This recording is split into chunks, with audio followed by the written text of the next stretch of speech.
Well, it looks like I'm ready to get underway.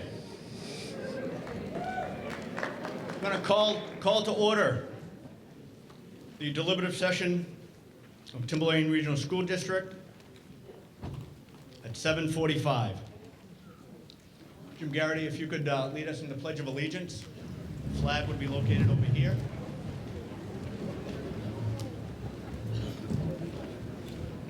I pledge allegiance to the flag of the United States of America and to the republic for which it stands, one nation, under God, indivisible, with liberty and justice for all. Thank you, Jim.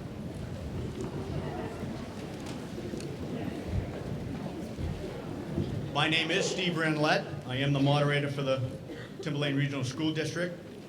I'm going to start off with my operating rules. Each participant will treat every other participant with due respect and courtesy. When making a motion, when there's a motion, if you could state your name. The district clerk is going to be sitting down here, so she's not going to be able to see who makes the motion. Also, who makes the second, if you can state your name for her. There is no smoking in here. If you could also turn your cell phones off again or put them on vibrate. Any voter who wishes to address the meeting will approach the microphones located here and on the other side of the aisle, be recognized by the moderator, and then state his or her name and address, and if you could spell your last name. Again, for the district clerk, if you could also add what town you're from. General comments will be limited to 3 minutes maximum, and a presentation will be given, if it's given, will be 15 minutes. All questions to the school board, budget committee, or other officials, or other meeting participants will be directed through the moderator. And I could ask you to please stay at the microphone for any answers or questions when you do come up. Each voter who decides to speak on an article will be given a chance to do so before any voter is given a second opportunity to speak on that same issue. Each motion and amendment will be stated by the moderator before and upon voting. Makers of the motion in the second, again, please state your name for the district clerk. Only one amendment to a motion will be allowed on the floor at any one time. No amendment to an amendment will be allowed. Such proposals will be dealt with as subsequent amendments after the first amendment has been voted upon. Amendments must be in writing and signed by the voter. Papers and pens, I believe, are going to be available on the back on a table up there. Motions must be made in the affirmative, no negative motions. Secret ballots must be requested by 5 voters in writing and made before the vote on the article. At any time up to the vote, you can ask for a secret ballot. Challenges to any voice votes require 7 or more voters immediately after it's announced. And who makes the request, it has to be also written down. Reasonable discussion on both sides of the motion will be allowed before the call of the question will be accepted by the moderator. A 2/3 vote is required to call the question. Any amendment to financial amounts must be stated in dollars. Percentage figures must be converted into dollar amounts to be accepted. Upon appeal of any ruling of the moderator, a majority of the vote will prevail. Robert's Rules of Order will be used as a guide this evening, only a guide. At any time during the meeting, these rules may be altered by a majority vote. And without objection from the floor, we will adopt these rules for the conduct of the meeting, subject to change tonight. Okay. Next on the agenda, introduction of the Budget Committee members by Greg Spiro. Good evening, everyone. Timberlane Regional Budget Committee. Is your mic working, Greg? If everybody taps their mic, there you go. Good evening. Nope. Can you hear me now? There you go. Sorry. Timberlane Regional Budget Committee members, welcome Michelle O'Neill, Vice Chair, Danville, Dennis Francoeur from Danville, Kathleen Gorman from Sandown, Donna Green from Sandown, Jason Gronsky from Atkinson, Dennis Hefferman from Plastow, and Diane Rothwell from Plastow, and finally Barry Weymouth from Plastow. Thank you. Introduction of the school board members by Rob Collins. Thank you. Can you turn the projector on for the laptop? Thank you. Nancy Steenson, Vice Chair from Danville. Peter Bilo, Plastow. Rick Blair, Plastow. Kate Delfino, Atkinson. Joe Morris, Sandown. Michael Mascola, Atkinson. Sue Sherman, Plastow. And Kelly Ward of Sandown. Thank you, Rob. There's also a list of non-voters there's a possibility of them speaking this evening. I'm going to read the list and then look for a motion in a second to allow them to speak. Dr. Earl Metzler, Dr. Roxanne Wilson, George Stokinger, Attorney Mike Elwell, Kelly Killen, Scott Strange, Deb Armfield, Beth Rancon, Susan Rascott, Nancy Dennehy, Michelle Gatos, Douglas Ralph, Michael Hogan, John Holland, Angelo Fantasia, Tony D, Jim Hughes, Renzo Benaggi, Lou Broad and Lorraine Mascoli, and George Haskin. Is there a motion to allow these? Motion by? Sue Sherman, Plastow. Is there a second? Second. Any discussion on allowing these to speak this evening? There being none, all those in favor signify by saying aye. Aye. No? Ayes have it. Next on the agenda is Dr. Well, good evening, Timberlane. Superintendent. This is awesome. This is absolutely awesome. This is exactly what they had in mind when they talk about a democratic process. So congratulations. Thank you for coming out tonight. The question is, you ready to go to work? So we're ready to get to work. But before we do, I want to thank Dean Zanillo and Steve Rigoletti, who are our tech and sound people. They do such a great job, and I wanted to thank them as well as thank you.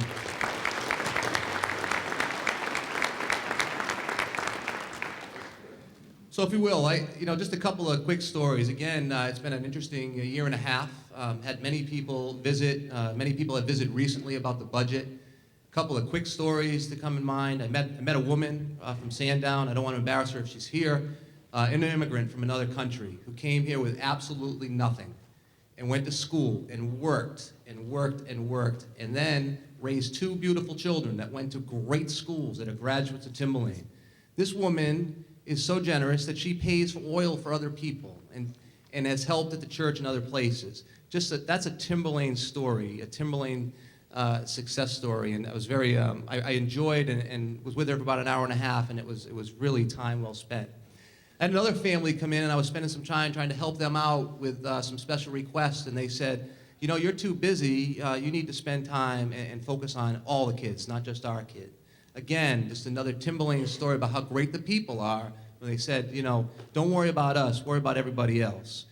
Well, here tonight, we're worried about everybody else, and we'll get to that in a minute. But the last year and a half, we've focused on some really, really important work. And you've heard me speak about it. We speak about rigor, we speak about accountability, and we speak about evaluation. It's something as a community that you asked for several years ago. You've asked for it, you've demanded it, and we're delivering it. I think you're going to be very proud, I know you'll be very proud, when you see the new state's accountability system. Timberlane is a great district. You're going to see our elementary schools, our middle school, and specifically our high school. Wait till you see where they rank in comparison to the other schools in this state. You have a lot to be proud of, an awful lot to be proud of. This district is remarkable, and we're poised to make some really, really good work. Now I ask you to please take a look at the image on the screen. You're going to see a lot of slides tonight, much like this slide.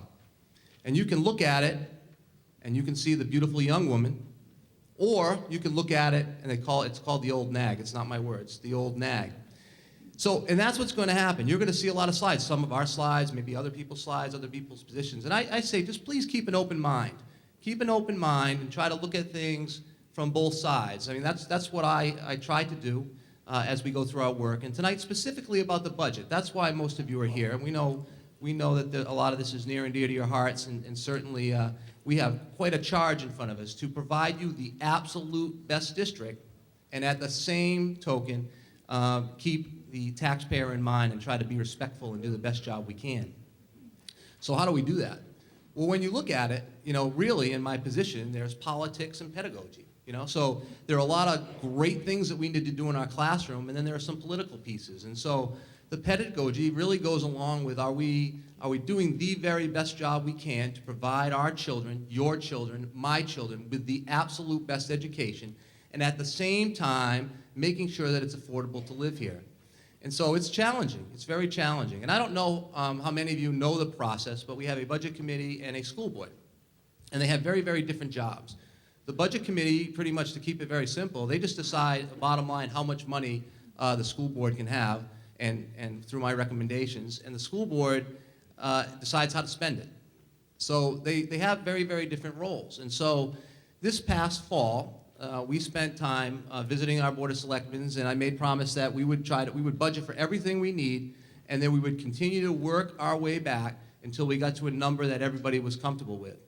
And it's very challenging because you can agree to disagree at times about what can we afford and what can we afford to not afford. And so that's right now we have a proposed budget and a default budget in front of you, and we're going to get into that in a little bit. But I want you to keep in mind, that's that delicate balance of making sure that we don't compromise the education of our children, and at the same token, we don't drive people out of our 4 towns. So again, that's the challenge. We have a school board that is demanding excellence. We have a district that's delivering on that promise, and we have a budget committee that's trying to make sure that they watch very carefully how money is spent and how much we do spend. So that process, the budget philosophy, as we look at this through the fall, and as I look at it and try to get to that number that everyone's going to be comfortable with, this is really how I look at it. I put the students in the middle of that bullseye, and they're the most important thing. And then I go to classroom teachers and I work my way out when we make cuts. So I cut from the outside in. So this past fall, as I was making reductions, as soon as I got to classroom teachers, the budget committee said, whoa, that's enough. And they put some money back in. And that was the number that's in that budget, that proposed budget that you see before you this evening. And it wasn't just willy-nilly rubber stamp, let's just run. We spent a lot of time on this budget, although some may feel we could spend more time. We can always spend more time. That's what I was told by my committee chair when I was doing my doctorate. As I got frustrated every time he kicked it back and said, needs more work, needs more work, needs more work. And each time it got better. It got better. But at some point, there's an end game, and that's where the budget committee decided that they thought it was an opportunity to provide us with the tools and resources we need to continue the work and to get this district to where you want it to be. So as we look at it, you have to ask yourself, where do you put the students in your bullseye? Are they on the outside looking in? Are they an afterthought? So there's the two, is it on the inside out or the outside in? So I ask you to really, really consider that when you consider what the proposed budget is. We put the students in the center of this bullseye, just like this, and said we're going to do the very best work. So I'll close here with, tonight, I stand behind our custodians. I stand behind our cafeteria workers, our teachers, our administrators, our spectacular, by the way, paraprofessionals, our students, and I stand behind this budget. I told my kids when I was a teacher, I told my teams when I coached, stand for something or you'll fall for everything. Well, I stand behind this district, I stand behind our work, and I stand behind this budget. So I hope you can find it to put your kids in the middle of that bullseye and do the very best that we can for our children. Thank you for your time. Thank you, Dr. Messler.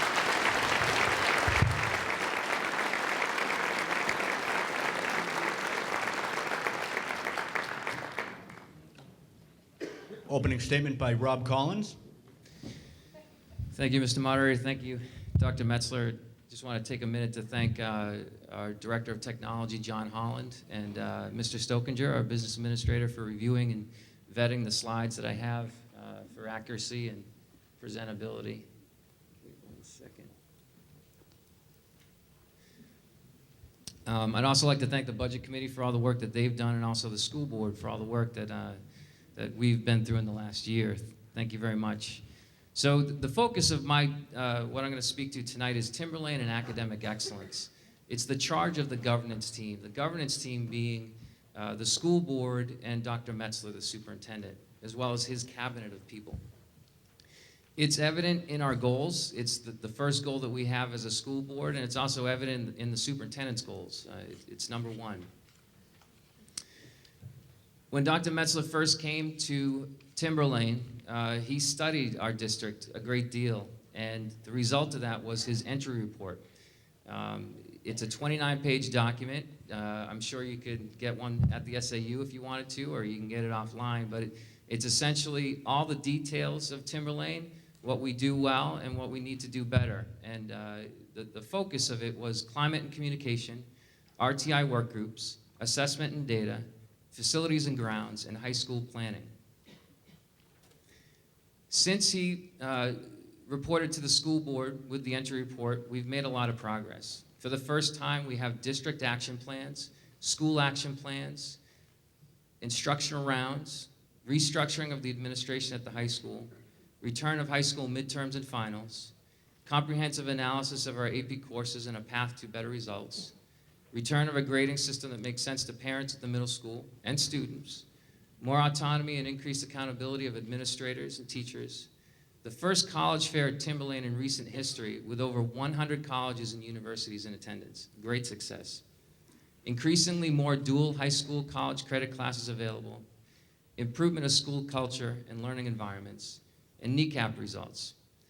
Now this has gone around, I know, I understand. A lot of people have seen this, but Timberlane is looking really good when you compare ourselves to other high schools of like size. And Dr. Metzler alluded to it in his opening comments, but the new accountability measures that are coming down through the state, it's the annual measurable objectives, or AMO. And this is a requirement of the state of New Hampshire for the waiver that we received for No Child Left Behind. Essentially what they do is they rank every school in the state. Timberlane Regional High School, we're 27th in the state in reading, 29th in the state in math.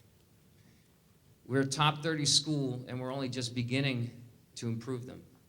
That's out of 76 high schools in the state of New Hampshire.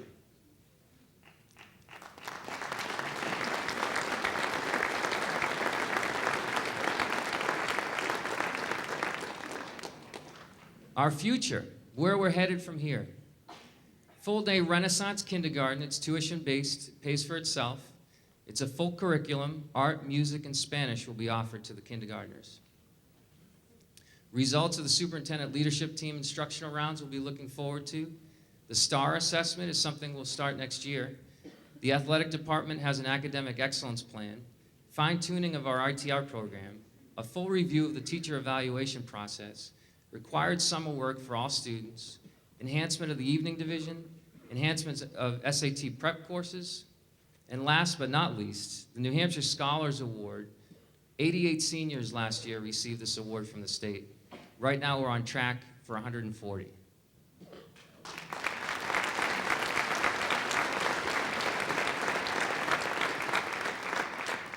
So now I'm going to look at some numbers. Some are financial, and I picked the year 2009 to base the pivot point of my presentation from. So why 2009? It's obvious. In September of 2008, we were planning the 09-10 school budget, and that's when the recession began. That's when everything changed for everybody, at work, at home, and even here at Timberlane. Up here you see the budgets from 2003, 2004, all the way through to the current proposed budget. And just so that I'm clear, the budget numbers that you see in this presentation moving forward are the proposed 2014-2015 budget with the SAU budget included. It's been a matter of debate, and although it's technically and legally it's correct for us to talk about only the proposed budget, it's understandable for comparable, so that people can compare last year to this year, or this current year to the proposed budget, that we include them together. So what you see here is this pink column is the 08-09 budget. If you look at the 5 budget seasons prior to 2009, the average percent increase per year was 6.46%, or $3.2 million. Since 2009, the average increase per year has been 2.1%, or $1.3 million. Things changed in 2009. The total increase since 2009 in our budget, including the proposed budget that we're looking at tonight with the SAU budget included, is just under $7.9 million, or 13.2%. Again, the average increase per year is 2.1, and the average dollar increase is $1.3 million. So if we take a look at that graphically, the total increase in the budget since 2009, and if we consider what the state has forced down upon us in retirement, $2.5 million that we have to pay, that the state has realized that they cannot pay. That's come down upon us, and because of that, it goes out to all the taxpayers. That line item alone is up 126% in 6 years. If you also consider health insurance, everyone knows this, who has a job, who pays for their own insurance, who has a company that has to buy insurance for their employees. Health insurance line is up 29.81%, or just under $1.9 million. If you also add in $548,000 in transportation increases, these are all increases, that line alone is up 23.41%. What you're left with for everything else in the budget is an increase of $2.9 million over 6 years. That's 4.88%. 36.98% of the increase over the last 6 years is for everything else in the budget. 63% is due to retirement, insurance, and transportation increases. So to summarize that, removing retirement, insurance, and transportation, the overall increase is $2.9 million, or 4.88%. Per year, that's 0.8%, or $485,000 for everything else in the budget. So if we look again back to 2004, and we compare where we were, you saw these numbers before in an earlier slide. And then if you remove retirement, insurance, and transportation, it's just interesting to note that before 2009, for everything else in the budget, we increased 5% per year, or $2.4 million. That's not an adjusted number. And since 2009, it's 0.8%, or $485,000. So how did we get there? How did we decrease the massive increases that we were seeing before 2009? The first is obvious: enrollment's down. There's no doubt about it. I'm sure we'll get into this discussion later, but enrollment and teachers, the number of teachers is also down. It's not a one-to-one comparison. Some people want to see it black and white, but it's not that way. We have maximum class sizes in our schools that are dictated by board policy that we adhere to, and as the number of students drops reasonably, we appropriately will let teachers go, classroom teachers. We've also had a lot of help from our friends. The Timberlane Teachers Association has sat down with the school board 3 times in the last 6 years, and as a result of that, they've gone 5 years without a cost of living adjustment. Since the 08-09 school year to this current school year, they've not had a cost of living adjustment to their salary schedule. As a result of that, you can see in the graphs, this is the state average in blue, the average teacher salary, and the maroon is Timberlane. It's eroded, and now we're behind the state average. If you look at teacher starting salary, we began above the state average, and that's been flat. Again, that's evidence of the not having a cost of living adjustment in the last 6 years. And we don't have the numbers yet for the state for 12-13 or 13-14, but my guess is that we're probably meeting the state average, maybe a little bit above. I won't speak for the board. I'll speak for myself here in saying that this concerns me greatly. We're right on the Massachusetts border. We compete for the same pool of talent, and we need to keep that into consideration as we negotiate further down the road. Energy savings. This is something we're very proud here. Jim Hughes and his facilities team has done a great job. In November of 2009, the Energy Star Mark of Excellence was awarded to Timberlane in 6 of our buildings. The high school, the middle school, the PAC, Pollard, Sandown North, and Sandown Central. At the time, I believe there were only 3 other school districts in the state that received the award. What a lot of people don't know is that we were the first school district to receive the award in multiple buildings, and we received it in 6. As a result of that hard work, you can see the graph here. We have electricity, natural gas, and fuel oil, and this is the actual dollar expended for these energy sources starting in 2003, 2004, and moving up through to 12, 13. The Energy Star label is over the year that we received the awards, and there's a significant decrease in our energy use, and in 12, 13, we still had not expended the amount of dollars that we expended in 03, 04. The budget process is another reason why we've been able to keep the increases reasonable for people.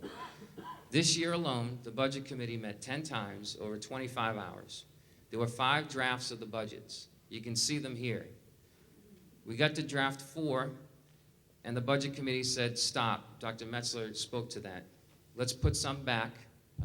We don't want to go that far. And the overall decrease in the budget from draft 1 to draft 5 was $1,172,000. Something that a lot of people might not understand who haven't had any experience with budgeting or school budgeting. The elections happen in March of 2013. In April of 2013, the Budget Committee meets for the first time and they organize themselves. In September of 2013 is when they really dig in and they start planning the budget for the 2014-2015 school year. So what that means is in September of 2013, they're planning ahead 21 months for the fiscal year that ends in June of 2015. While we start, or before we start to spend the 14-15 budget, that cycle begins all over again and repeats itself. Just want to speak a moment about surplus.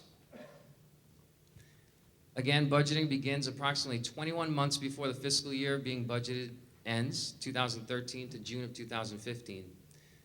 The school district has no mechanism to ask towns for more money once the budget's been approved.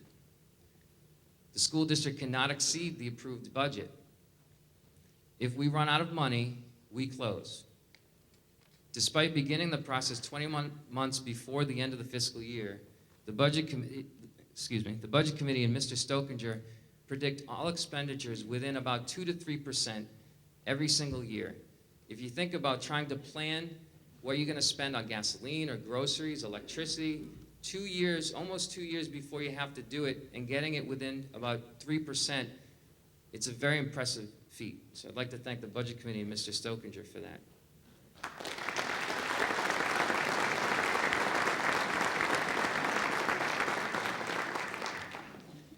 And lastly, all surplus is returned to towns in the next budget season as revenue. Whatever money is left over, it goes right back to the towns to offset tax increases. Now there is an asterisk here, it's RSA 3211, and that's what was approved last year, which allows the school board, much like boards of selectmen do, to withhold money from the surplus for the purposes of emergency situations or to impact the tax rate in the towns. Last year was our first option to do that, and we decided not to do it at all. So we have not exercised that option to date. So with all of that said, let's look at the cost per pupil from the New Hampshire Department of Education. This is a figure that's calculated by the state.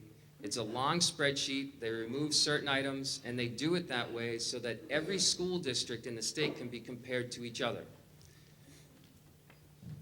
Along the y-axis here, you see the dollars for cost per pupil, and each vertical bar is a school district within the state of New Hampshire. The state average cost per pupil is $13,459.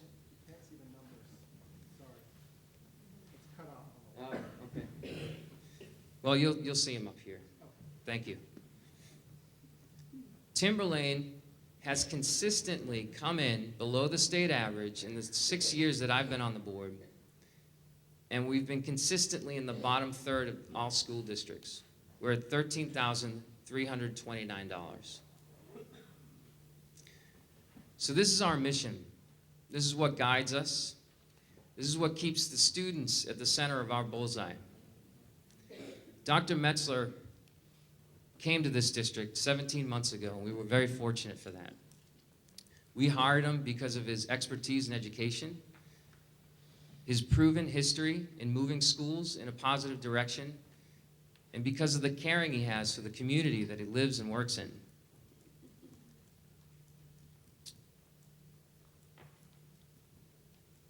When he came here, when he arrived, he began a process of observation. He watched and listened to the students, to the teachers, to the parents, to the community. He analyzed that information, he presented it to the school board, and now he's acting. He's moving us towards academic excellence. What he's put in this budget will continue that progress. He needs to know if we want him to do that. He's asked the budget committee, and they've said yes. He's asked the school board, and we've said yes.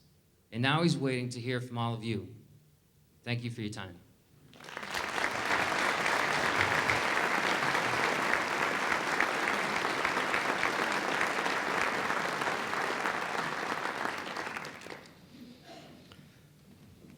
Second session of the annual meeting. Voting on warrant articles 1 through 9 will be conducted by official ballot to be held in conjunction with town meeting voting to be held Tuesday, the 11th day of March, 2014, at the town election polls in Atkinson, Danville, Plastow, and Sandown.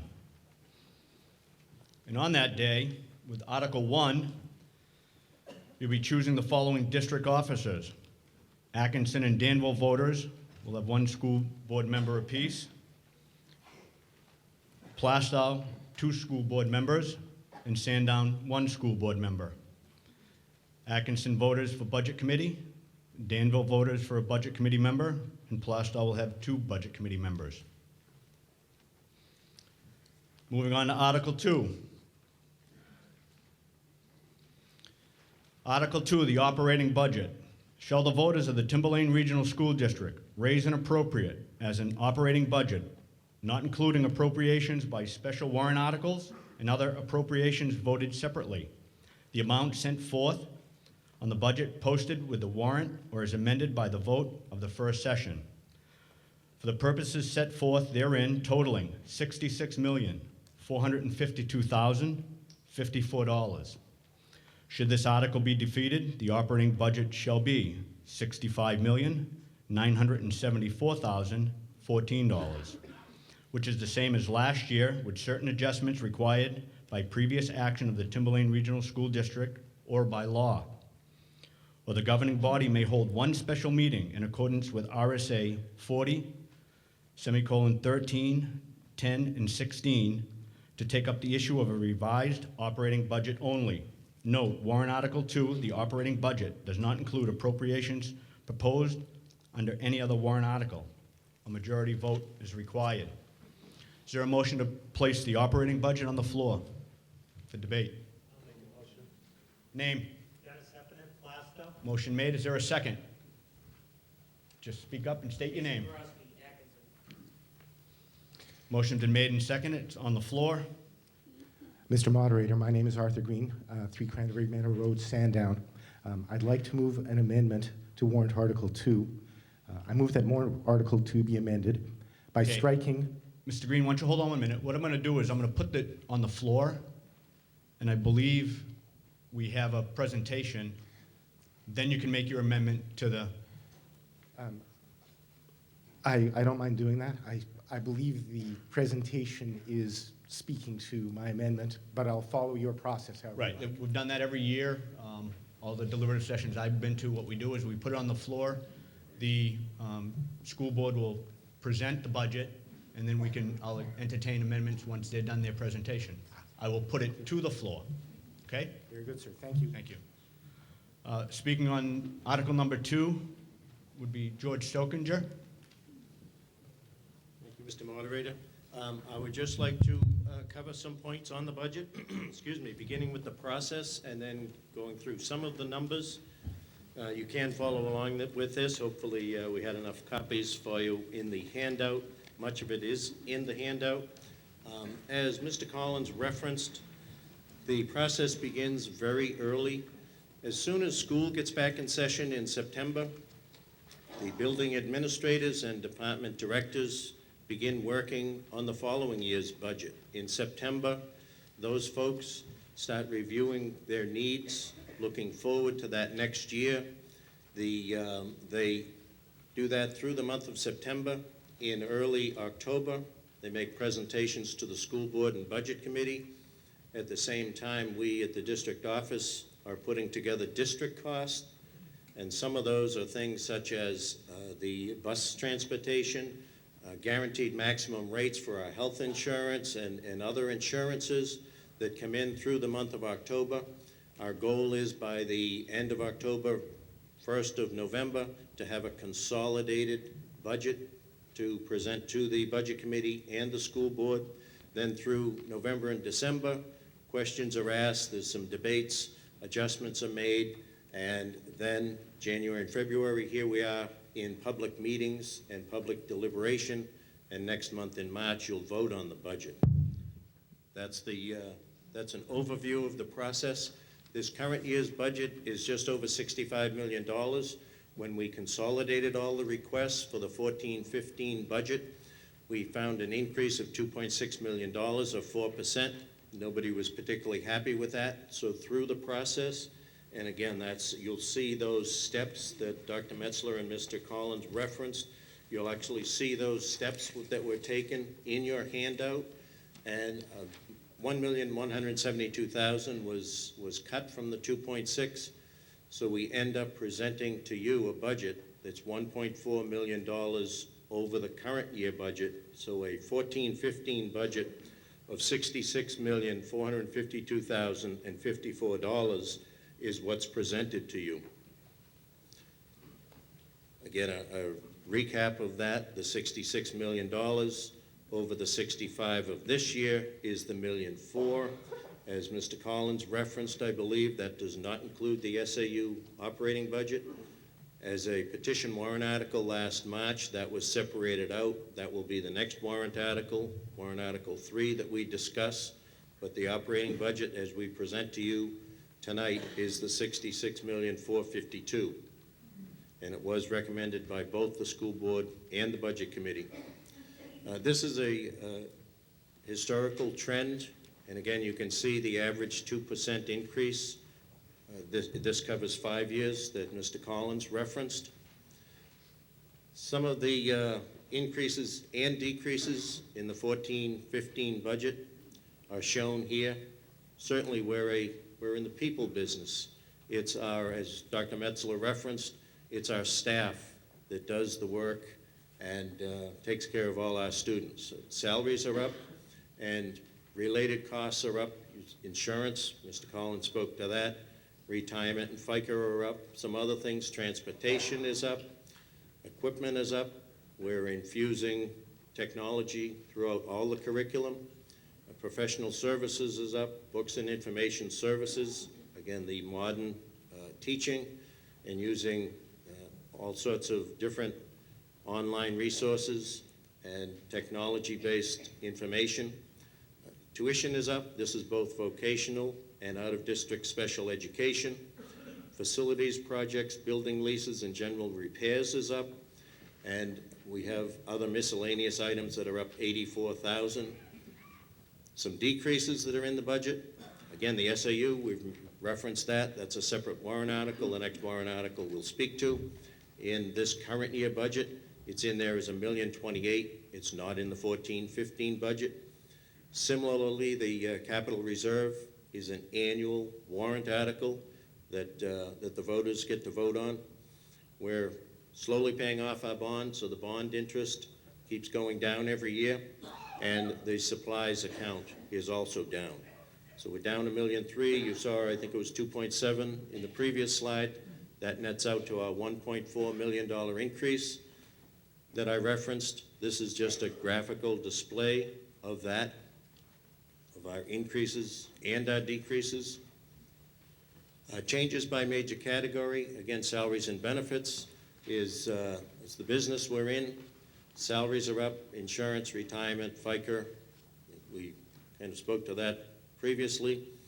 Instruction-related, tuition is up, equipment is up, professional services, books, software, supplies related to instruction is up, and travel and workshops to keep current on current trends, that's also up. Facilities, we have a number of things going, a couple things going in each direction. Repairs and renovations are up. Mr. Hughes and I joke, we're also in the real estate business. If you look at this property that we're on over 90 acres, and we have a lot of square footage invested in buildings. It takes a fair amount of repair to keep the buildings going. As you see, they always look beautiful and clean.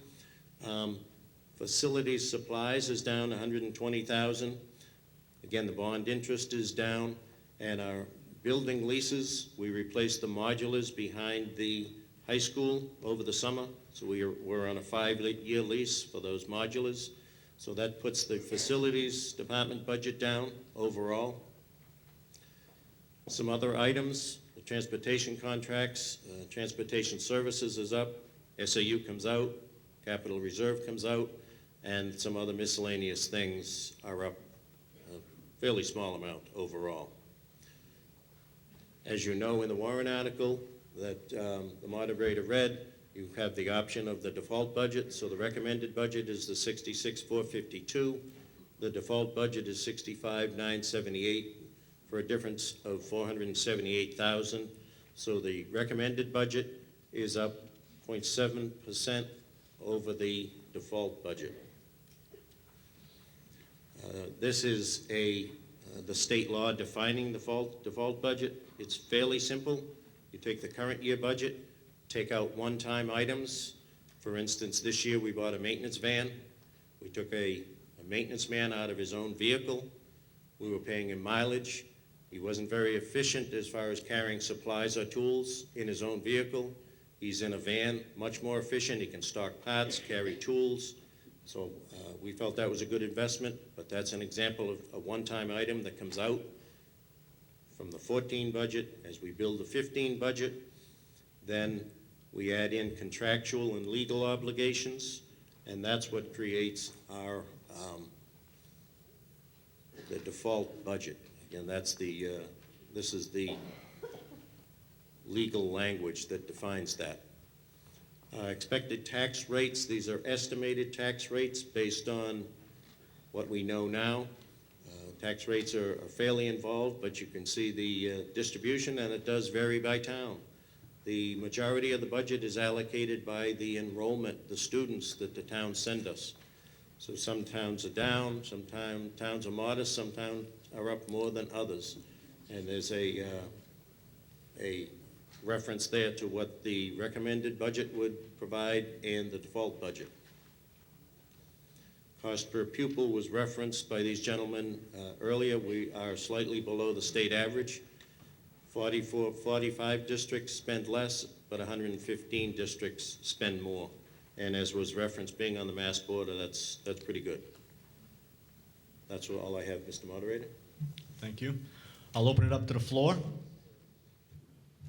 Thank you, Mr. Moderator. I move that warrant Article 2 be amended by striking the amount of Mr. Green, Yes. do you have that written down? I do. If I could have a copy of it, please? If I may read it to you and then give you the paper. Okay.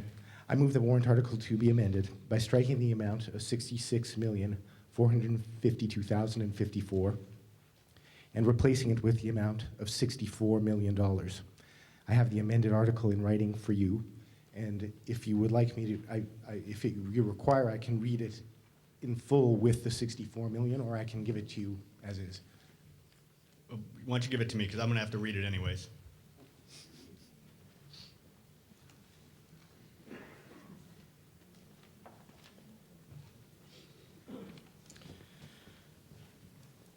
Okay, the amendment on the floor.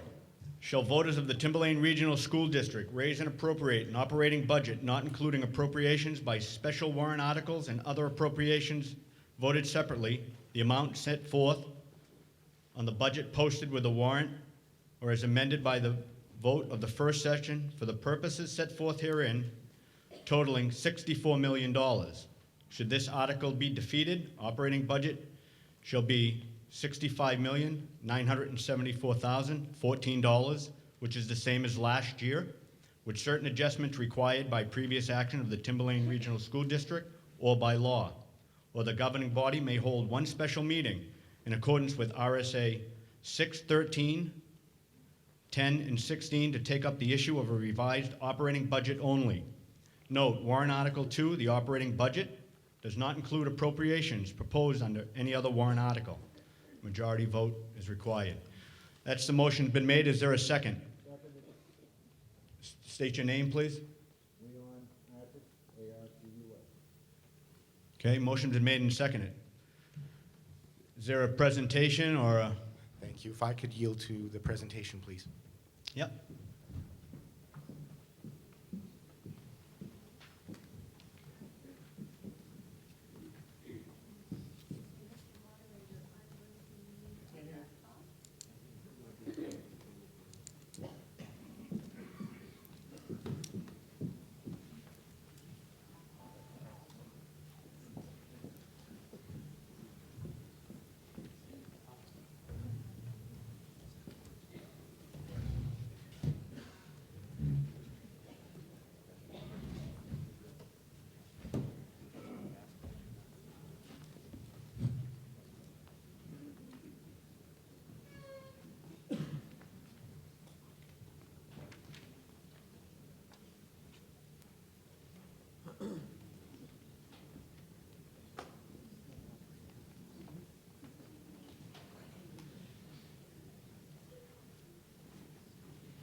Is this on? Yeah. Okay.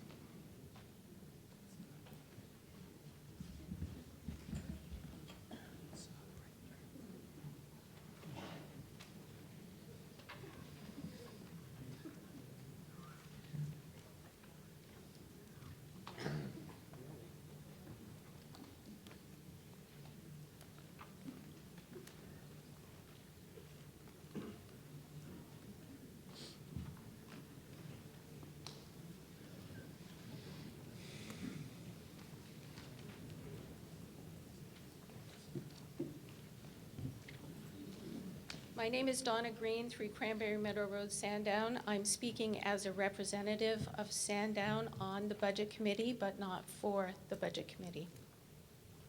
The purpose of this amendment is to offer voters a flat-line budget because I believe the district is on an unsustainable course.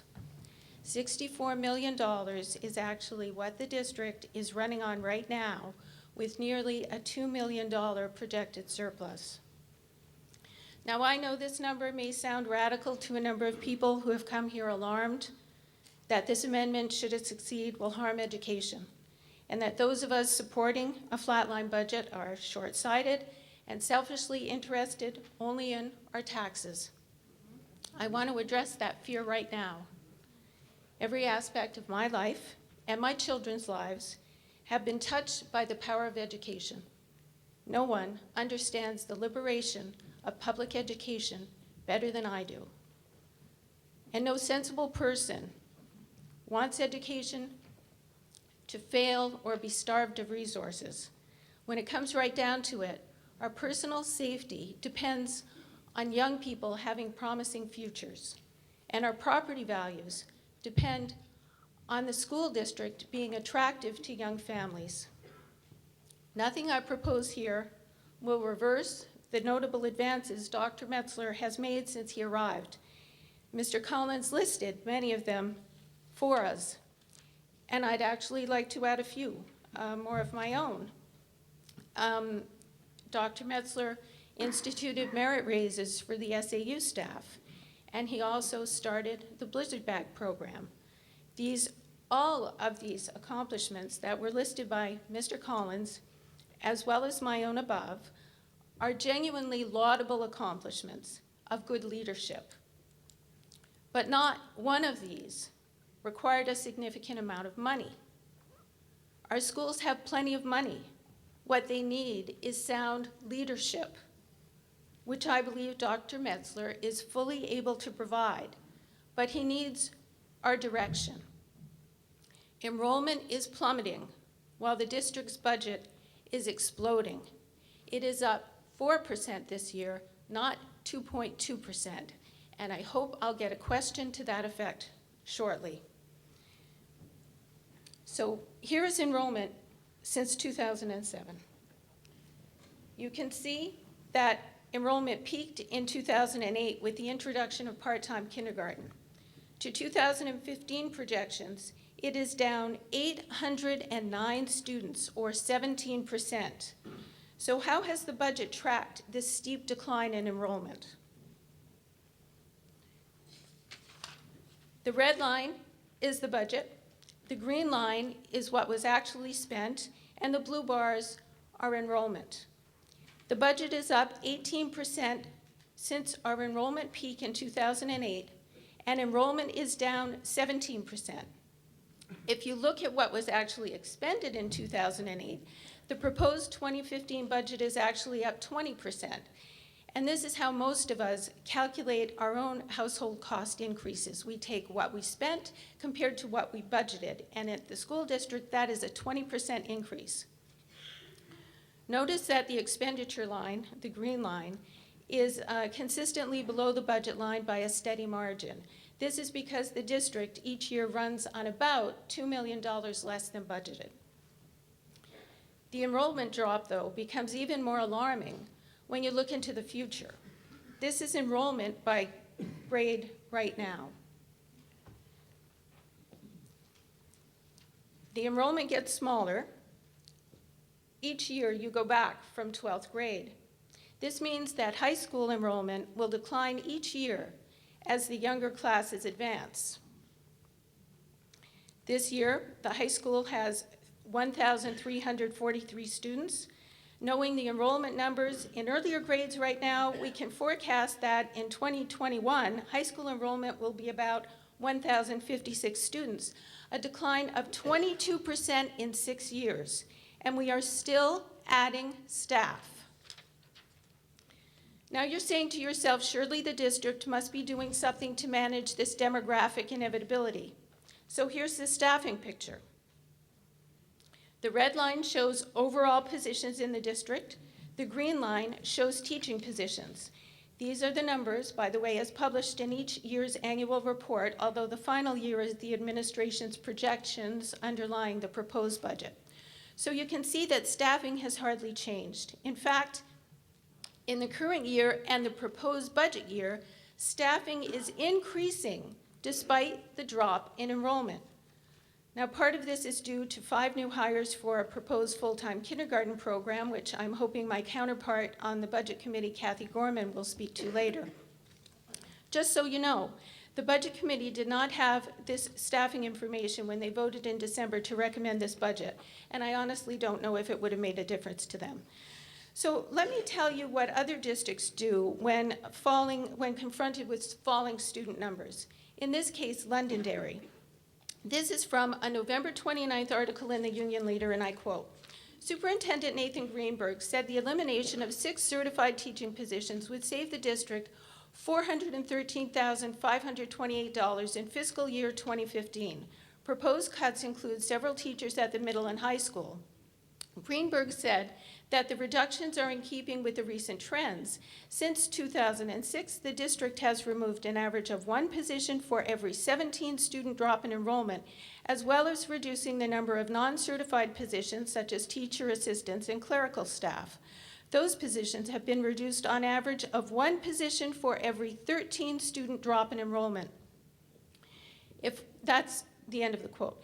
If our district would have followed Superintendent Greenberg's formula with a loss of 809 students, he would have already cut 109 positions, full-time positions. Our district is lower by just 13 positions, 1-3. That is a difference of 96 positions. Now, I'm not suggesting we need to cut 96 positions. I'm just pointing out that we are operating on very ample and generous resources right now. The Timberlane administration has argued that the student-teacher ratio is stable, meaning the staffing is being managed prudently in the face of falling enrollment, but there's a lot more to that story. From 2008 to 2013, classroom teachers, yes, were being reduced, but the overall number of teacher positions has hardly changed because of non-teaching teachers, of which we now have over 50. So this slide shows the difference between teaching staff positions and teacher full-time equivalents in grades 1 through 12. And the difference between those two lines is part-time preschool and kindergarten teachers and non-teaching teachers. From 2008 to 2013, Timberlane's classroom teacher-to-student ratio stayed very close to the state average of 12.2. 12.2 students to each teacher, which oddly enough doesn't mean how many students are in a classroom. In the current year, Timberlane's ratio is around 11.3. The proposed budget brings it to an estimated 11.0. So is all this investment bringing academic results? Since 2008, and well before the big budget increases of this current year and the proposed year, our NECAP scores had been slowly but steadily improving. Unfortunately, the NECAP scores just came out today, and our math is down. That is the yellow line here. It went from 40% to 33%, and then our reading went from 41% to 75%.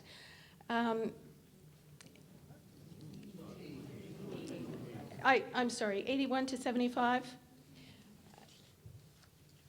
Overall, as of last year, our high school was in its 4th year of school in need of improvement for reading, and 7 years school in need of improvement for math. For the academically ambitious, our district is in something of a free fall, and I'm not happy to say this. SAT scores are below the national average and well below the state average, and only this year did we see a small uptick in math scores. Our AP courses are not good. Just half of our students get college credits from the AP classes they take, and the state average has been a steady 75%. So what we're seeing here is more and more money being invested in fewer and fewer students to get poorer and poorer results.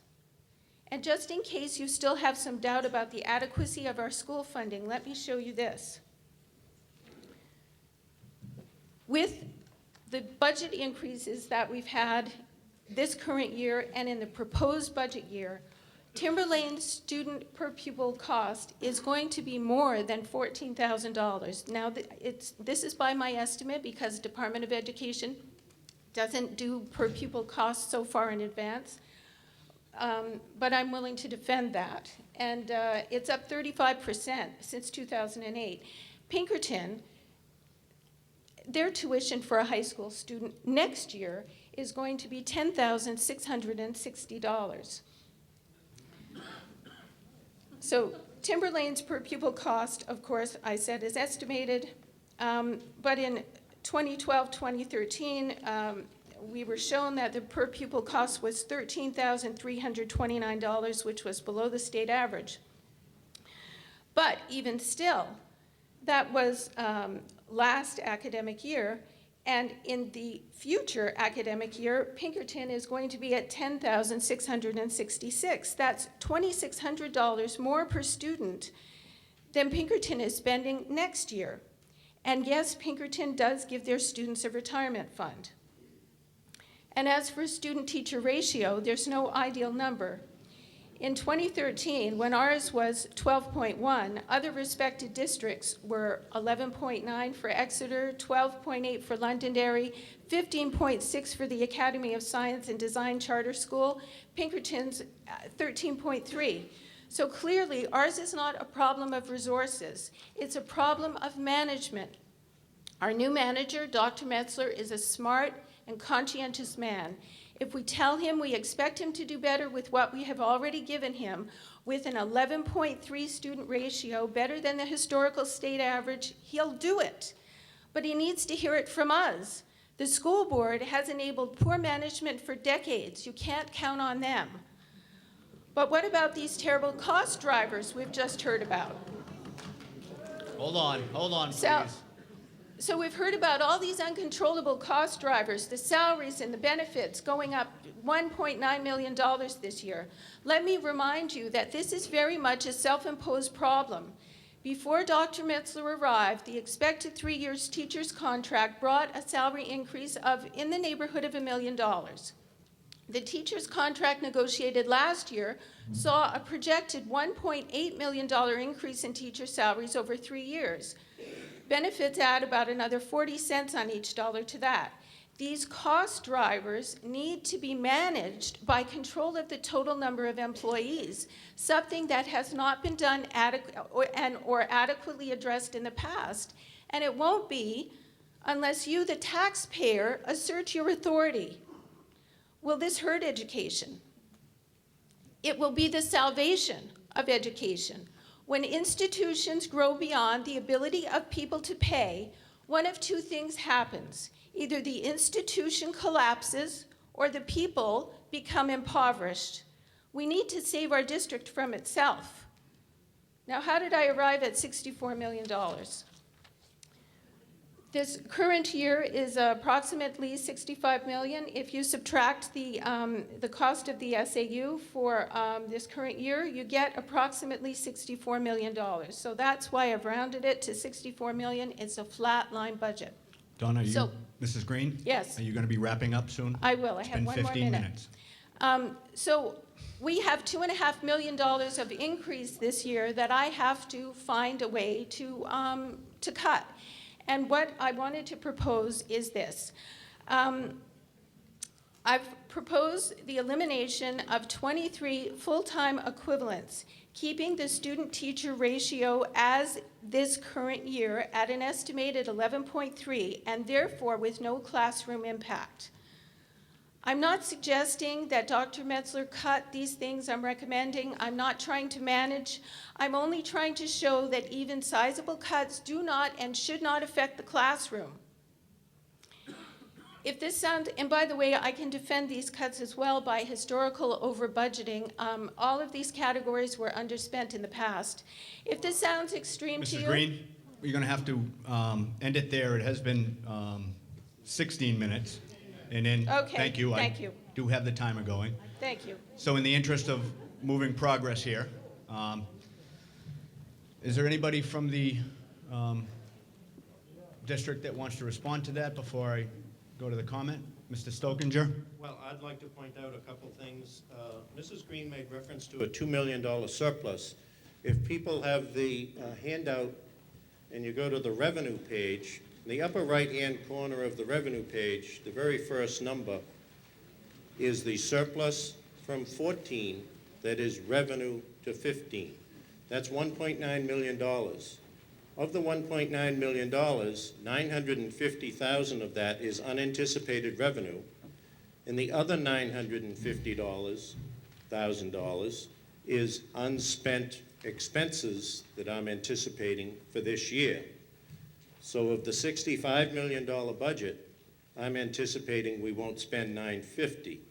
That's just over 1.4% of the budget. So that's not bad, but it's not $2 million of over budgeting as is inferred here. Also, there was I believe there was reference to kindergarten staffing was not provided to the budget committee. At every budget committee meeting, this schedule was provided that shows every position we were proposing to add. And most of this list is the kindergarten, full-day kindergarten positions, many of them being half-time, many of them being para-educators to take a half-time person to a full day to accommodate that full-day kindergarten. And one other thing, I guess I'd like to ask Mrs. Green to explain the $10,600 Pinkerton tuition that she's quoting. How much special ed cost is in that? I don't, I believe I have an understanding of what that may be, but to compare it to the Timberlane cost is totally inappropriate.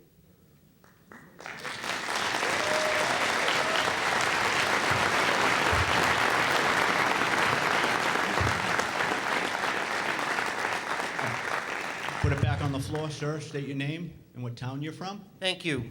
My name is Brian Stack, 83 Sweet Hill Road, Plastow, New Hampshire. While I appreciate the effort the previous speaker put into her arguments and her colorful PowerPoint slides, I think she failed to address a major factor, perhaps some of the single biggest reasons that should be bringing all of us here tonight. I count 3,924 reasons that she failed to address. These are the 3,924 children whose futures are directly impacted by the choices that we make on nights like tonight. Dr. Metzler's image of the budget philosophy presented with a bullseye with those 3,924 children at the center is right on target. These children are our future. They will be the contractors who will build our future homes, the police and fire responders who will keep us safe, the doctors and nurses who will care for us, the business executives, the auto mechanics, the accountants, and the lawmakers who will shape our future society. And they're the teachers and the parents who will shape future generations in our communities. They are our future. They are the brightest and the best that we, the people of our community, have to offer the world. We have a vested interest in making sure our children have the skills and the knowledge to compete in our ever-changing global society. They don't get a vote tonight.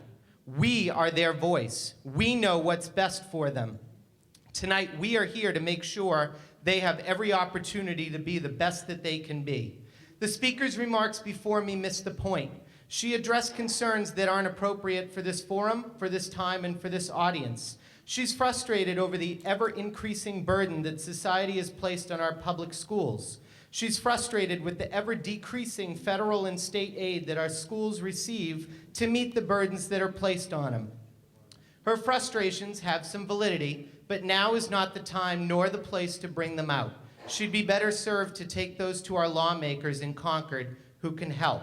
Tonight, we've been charged with the task of determining what resources we as a local community can spend on our children in the coming year. And I can tell you, the 3,924 children are waiting for us to respond to them. One of them, sitting right here before me tonight, second grade student at Atkinson Academy, and she's here. It's her future. We're here to support her. Thank you.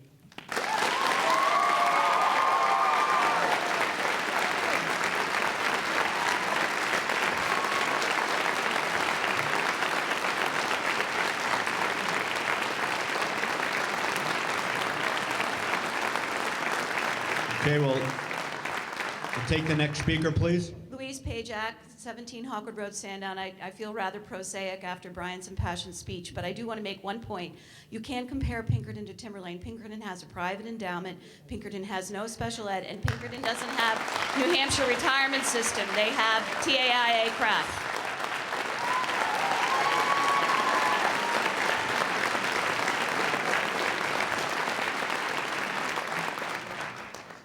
Brenda Cobb, Sandown, New Hampshire, COPP, and boy, I hope I get a standing ovation like that one. You think I will? Okay. Everybody from Sandown here that knows me knows I shoot from the belt and say it very, very plain, okay? Mrs. Green is a very good friend of mine. I think why we go together so good is because she presents things like that. I present them like this. I'm looking at That bullseye, I agree with your bullseye, Dr. Metzler, completely. That's where the children should be, okay? There are 3,900 children. Nobody has mentioned the 6,000 taxpayers that are in Sandown alone. And I'm not too sure how many of the other towns are there. But we got hit very, very hard with taxes this year, extremely hard. I think we all know that, especially in Sandown and Danville, you're going to get hit twice as hard this year. But what, I'm sorry? No, hold your comments, please. Continue, Mrs. Thank Cobb. you. Okay, but that's what I'd like everybody here to consider. I could ask the chairman of the budget committee a few questions that I had prepared here as far as what the increase was to the budget from last year. I disagree wholeheartedly, and everybody knows me. I've been with budgets for a few years now and know my way around them. It's not a 2.2, it's just about 4% increase when you take the SAB, the SAU, and put it where it belongs, in both figures, not just one figure. So all I'm asking you is, I didn't bring my grandchild with me. If I had one that cute, I probably would have, okay? Hey, thank you. But I just want you to consider, Mrs. Green is so into education. Her children are lawyers, okay? So she's not trying to deprive the children of anything. None of us are. What we want is good education for our children. Oh, you didn't limit him. I will let everybody know that I am keeping time. 3 minutes for comment and then the 15 minutes if you have a presentation. So continue. But anyway, see, you broke my train of thought now. I apologize. Okay, but no, let's just give it some real thought. Mrs. Green's children are lawyers. She's not against education. We're not against you, Dr. Metzler. We think you've done an excellent job so far. Please don't anybody bring up the children again. We all love the children. This is not what it's about here. Okay? Thank you. So please, I'm asking you, no place on that bullseye is there a taxpayer. And we are what is funding you. So please just give it the second thought tonight before you vote, and really vote not only with your heart, but with your mind too. Thank you. Thank you.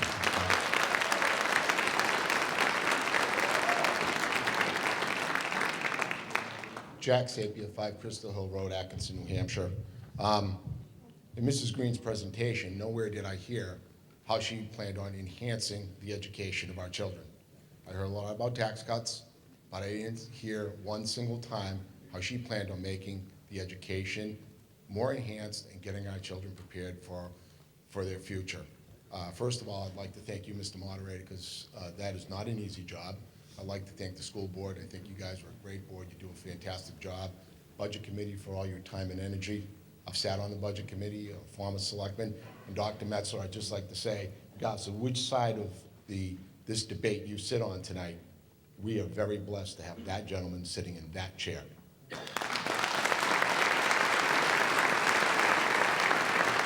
Well, like 3 minutes is tough for me, but I'll try. That's why I had you in mind. You've been talking to Mrs. Go ahead, Sapia, Jack. haven't you?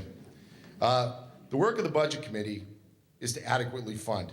It is not to cut the budget. It is not to grow the budget.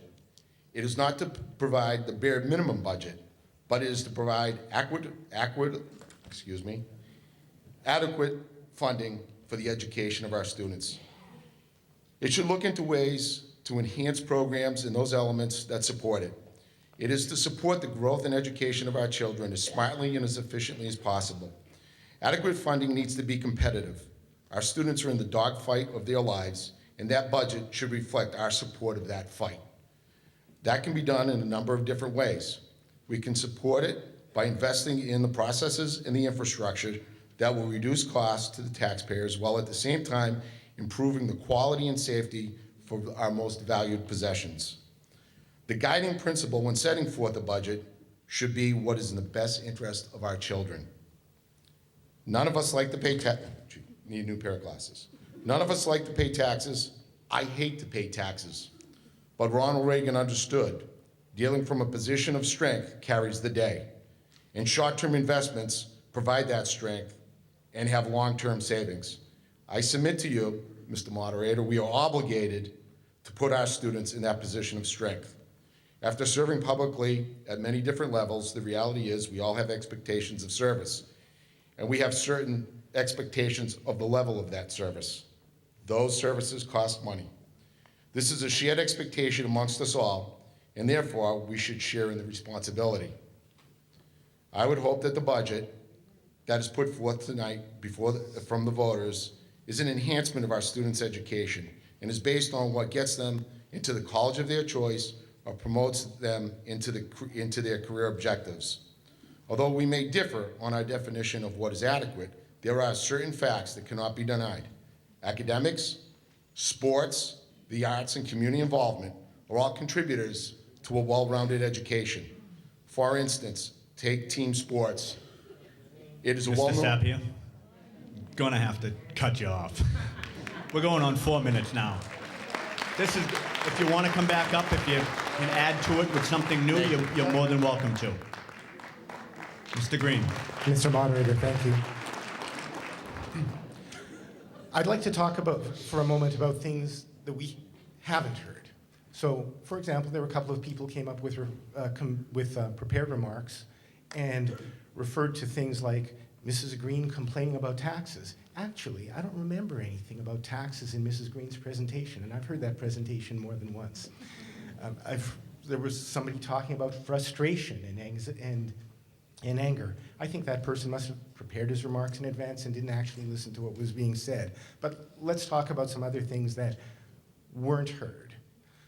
So one of the things during the budget deliberations, and I watched those budget deliberations very closely, you might think that the administration would have come to the budget committee and said, to deliver a quality education, to improve our kneecaps, to improve our advanced placements, success rates, et cetera, we want to drive down the student-teacher ratio from where it is at 12.1 down to 11.0, and that's part of our master plan for getting excellent educational results. Now, the presentations that actually were made were pretty close to what we saw earlier in the evening, that here's a student-teacher ratio which is very, very close to the New Hampshire average. Of course, that stops 2 years ago. So the student-teacher ratio that's being driven down, no one ever came and said, invest in driving down the student-teacher ratio, invest in increasing the amount of staffing relative to the number of students. We've had this 17% decrease in enrollment. We can see the likelihood of further decrease. I mean, at the high school level, 20%. The board hasn't provided us with forecasts, but clearly it's going down. When will we have enough? When will we have enough? Is 11.0? Is that good enough? Or do we want to drive it down to 10.5 or 10?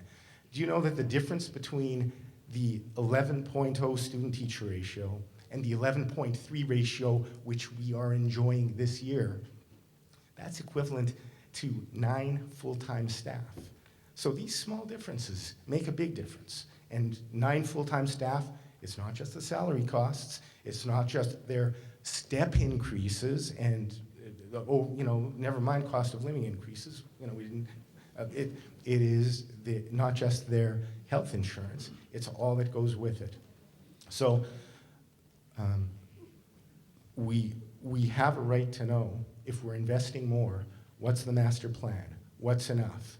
How long is the enrollment going to continue to drop with only ever increasing staffing, only ever increasing costs? Do the people who... Mr. Green, if you can start to wrap it up.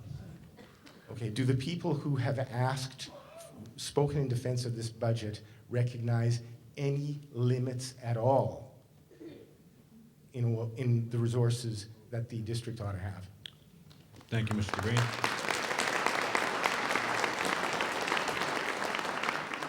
Okay, if we can keep our points to the amendment. The amendment is to reduce the operating budget by $452,054.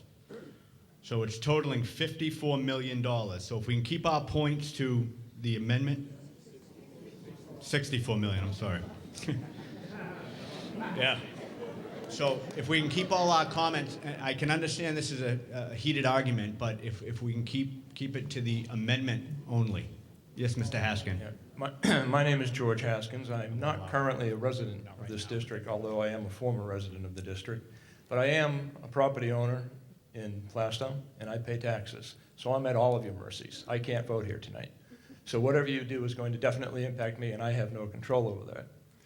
I'm 68 years old, on the verge of retiring, and worrying, as everybody does, about living on a fixed income and will it last. But I'm here to tell you that my priority isn't to stand here and talk about taking from the children to save my taxes. I've been an advocate for the children for many years. I was in this district in a decade from mid-80s to the mid-90s, and I served this district as a member of the school board, as a chairman of that school board, as the president of Timberlane Music Association. I have always been and will always be an advocate for the children and students in this district. I come back here tonight hearing what may happen if this is voted in, and I shudder. I spent those years, over a decade of my life, fighting to build this district at a time when I had to argue, and everyone around me was arguing for facilities to house the children that were coming. That's not the problem that you have today, but that was our problem. For facilities to enhance the educational process, you're standing in one of them. You're sitting in one of them. I'm standing. So I'm here to tell you that and I've studied the budget. I spent many hours looking over the pages that you handed out tonight. If there is a $2.5 million reduction in that budget, from my experience, my knowledge, I can tell you that there are going to be programs that are impacted that we don't want impacted. I have another vested interest in this district. I have 4 granddaughters being educated in this district right now. And I'm pleading with you, don't change this budget to the $64 million budget. It will impact things that are too important to the education and the future of our children. Don't do it.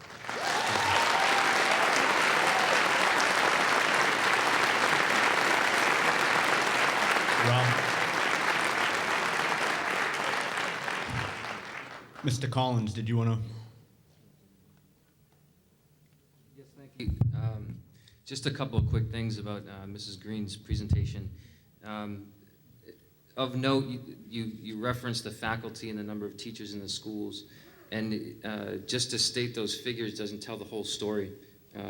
There were actually, in the last 6 years, 45 courses added to the high school curriculum.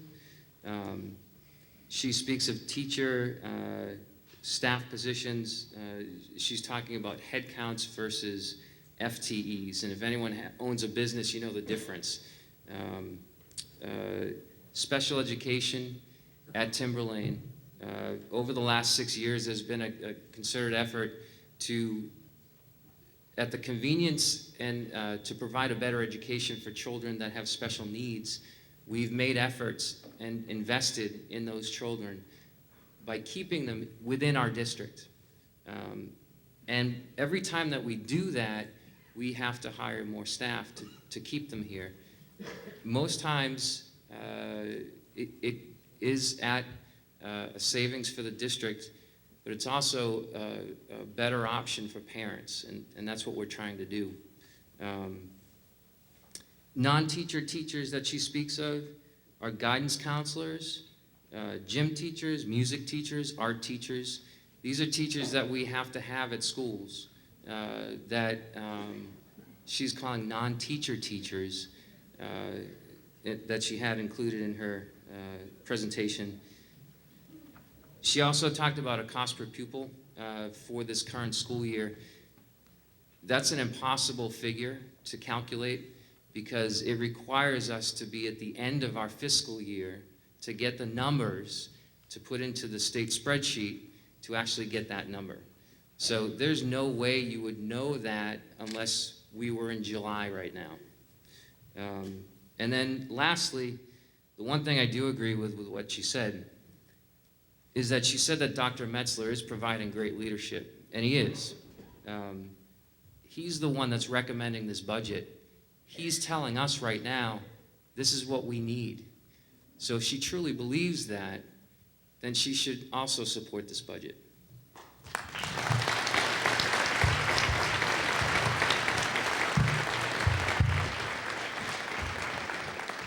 Mrs. Green? Thank you for an opportunity to rebut. I've heard a lot of times in my time on the Budget Committee that it's really too early in the year to possibly predict any of our future costs because it's all speculative. I was told we couldn't possibly anticipate the tax rate impact because it's too speculative. We can't possibly figure out what our current per student cost is because we haven't ended our year. We have budgets. We know pretty well where we're running. You can estimate these things. If you follow my blog, my blog was able to estimate the tax impact months ago before it came out on Monday at the Sandown Board of Selectmen meeting. These things are not impossible to project in the future, and I always say that they're estimates, but the estimates can be justified. And as for a $2.5 million cut affecting programs, if I would have had more time, or if you had the opportunity to read that slide with my suggested cuts, you would have seen that they came from administration, they came from various things that had absolutely no classroom impact. And to say, in an operation of this size, with as many employees as we have, 742, that there's nothing that can be cut unless it hurts the primary goal of our organization, which is the education and welfare of our children, is absurd and very self-serving of the administration, in my opinion. Thank you.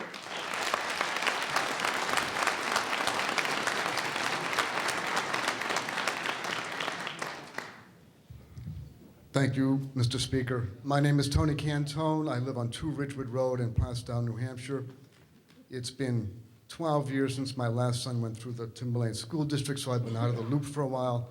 But I would tell you that I'm here tonight and I am very, very impressed with the process, and I am most impressed with the respect that's being given to all the speakers on both sides of the issues here. So congratulations to everybody. I do want to speak directly to the amendment, and I'm looking for some clarification. I think, I only heard it, I didn't read it. I think that the amendment reads that the budget will be $64,000, and should it be voted, and should it be defeated? It's $64 million. 64 million, I'm sorry, of course. It's just an austere budget at 64,000. I think the budget reads $64 million, and it goes on to say, I believe, that should the amendment or the article be defeated, the operating budget will be $65,974.14. So I think that voting... $65 million. Did I say 65,000? There you go. Let me start all over again. Good evening, Mr. Speaker. That's correct. I think that it's that voting the amendment down is a vote for the $65,974,014 budget. I'm only looking for clarity. I thought that's the way it read. No, if this motion is defeated, then it goes back to the original article, which I read first. So it would go back to $66 million. It would go back to the original article, article number 2, as it was written and posted. Okay, I only heard it. I didn't read it, so I was just looking for clarification. Thank you very much. You're welcome. Jack, if you're going to let the other two speak first, because you've already spoken, you can jump to the end of the line. Thank you, Mr. Moderator. My name is John Goldman from Sandown, New Hampshire. I think when we look at this whole situation, we got kind of a perfect storm in Sandown. We had our reevaluation done. Obviously, we have the students that go to the school, and it is what it is. With that being said, though, I've been involved in preparing, presenting, and managing municipal budgets for 15 years now. In that 15-year period, I have never expanded my budget. I have basically what I've taken from the people before me and had to reduce it figure out a way to make it work with what I had. In that last 10-year period, we haven't seen the school reduce their budget at all. And I think, just from our perspective, we've had to tighten our belts, and from a municipal side, on the municipal side, we have suffered for the last 7 or 8 years. The school has not necessarily suffered, but they've certainly not decreased their budget.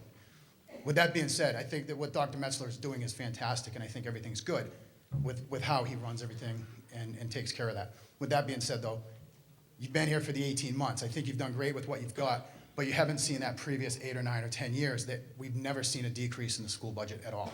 And I think, at least from a Sandown, or at least from my perspective, we're just looking for a break. At some point, I'm all about education, and education is great for the children and everything. But at what cost? At some point, we're going to lose our houses because of this. So at what cost, when I'm homeless and my son can go to school, but he's got nowhere to live? Thank you.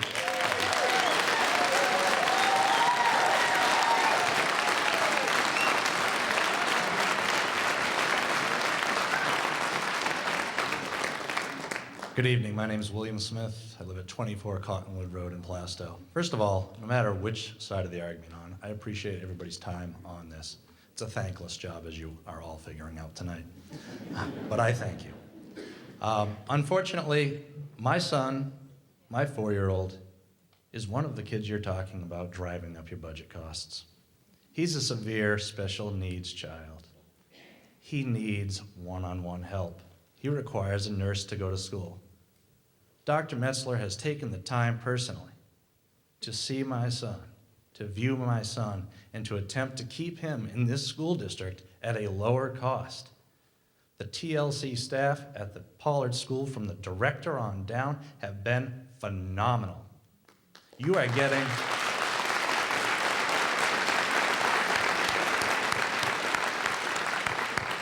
trust me, it is pennies on the dollar that you are getting there, people. Trust me. My son qualifies for an institutional level of care.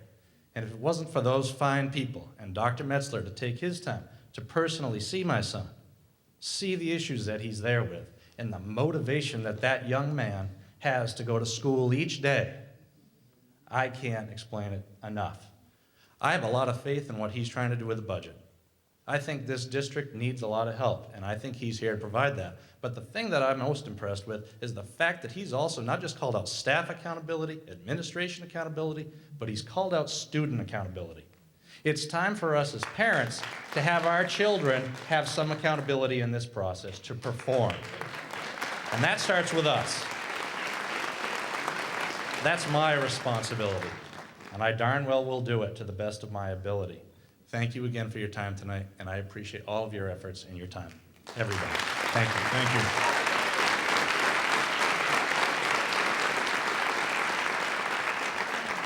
you. Again, if we're going to continue further discussion, it's on the amendment to the $64 million. Christopher True, 41 Hunt Pond Road in Sandown. Speaking to the $64 million. I have been in other towns where budgets have been cut, and the result and the reaction to administration and school board has been, let's make the cuts that are the most hurtful to the most people. I've heard the suggestions, maybe we'll cut all sports, or we'll do away with all music, or we'll charge for people to go on the school buses. That is a childish way to make cuts if you're forced to make cuts, especially when there was a chart already up here showing very logical ways to make cuts, even one with a $64 million budget. I am not claiming that I am psychic, but if you enjoyed the sledgehammer that hit you upside the head with your budget, with your taxes came in this year, if the proposed budget goes through, that sledgehammer is going to come up and hit you one more time.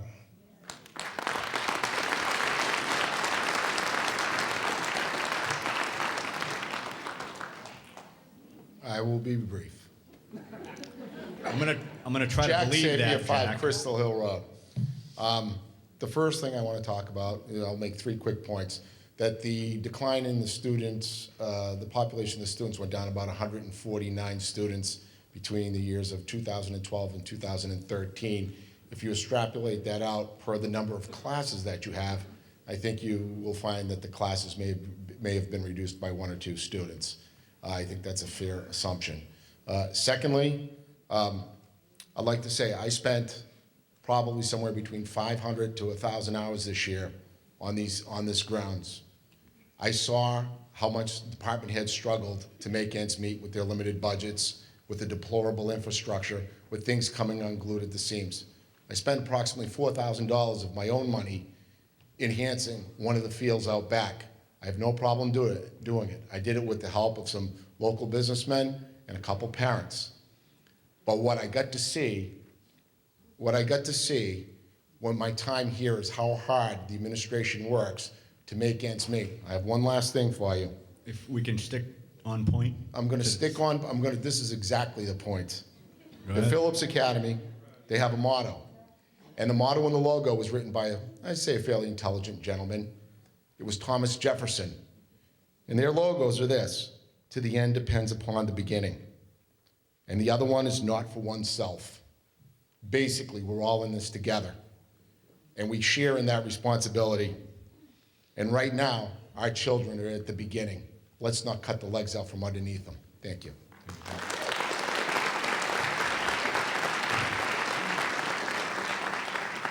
I'll hear these last 3, and then if there's anything new to the amendment for the $64 million, you can add to it. If not, I'm going to move the question. Go ahead, ma'am. Christine Collins, 75 Walker Road, Danville. First, to the teacher headcount you were talking about, I have a 5th grader and I have a freshman. And in all of the years we've been in Timberlane, both of my children's classes have been significantly full. I've not seen, the drastic over-teacher population that your slide was suggesting. But I think, to the point, I hear Sandown people talking about their taxes going up. There's a presentation here about getting the budget to $64 million. What is that going to look like? The majority of us out here, we're just hearing blah, blah, blah, blah, blah, blah. Tell us, what does that mean? If this were to pass, and it is $64 million, what is the bottom line? What does that look like? For Danville, our taxes are high too. What is that going to mean for Danville, Sandown, Plastow, and Atkinson? Is there information on that? Thank you. Somebody from, Mr. Collins, you going to address that? Sure. So if we were to see a cut in the budget of this size, the number one concern of ours would be to protect the academic core of Timberlane.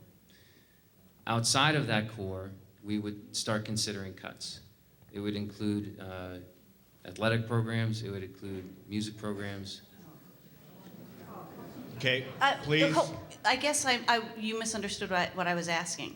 What is it going to save people? Oh. $64 million. So Tax money. how much per family? So- Yes, thank you. I actually have a slide that I can put up there that will show the exact amount of money.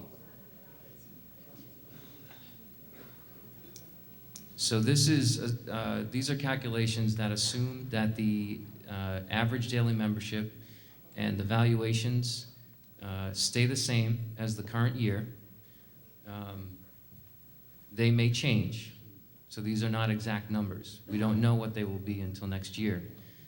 But if they do stay the same, and there's a $2.5 million cut to the budget, and you live in a $200,000 house in Danville, it will save you approximately $300.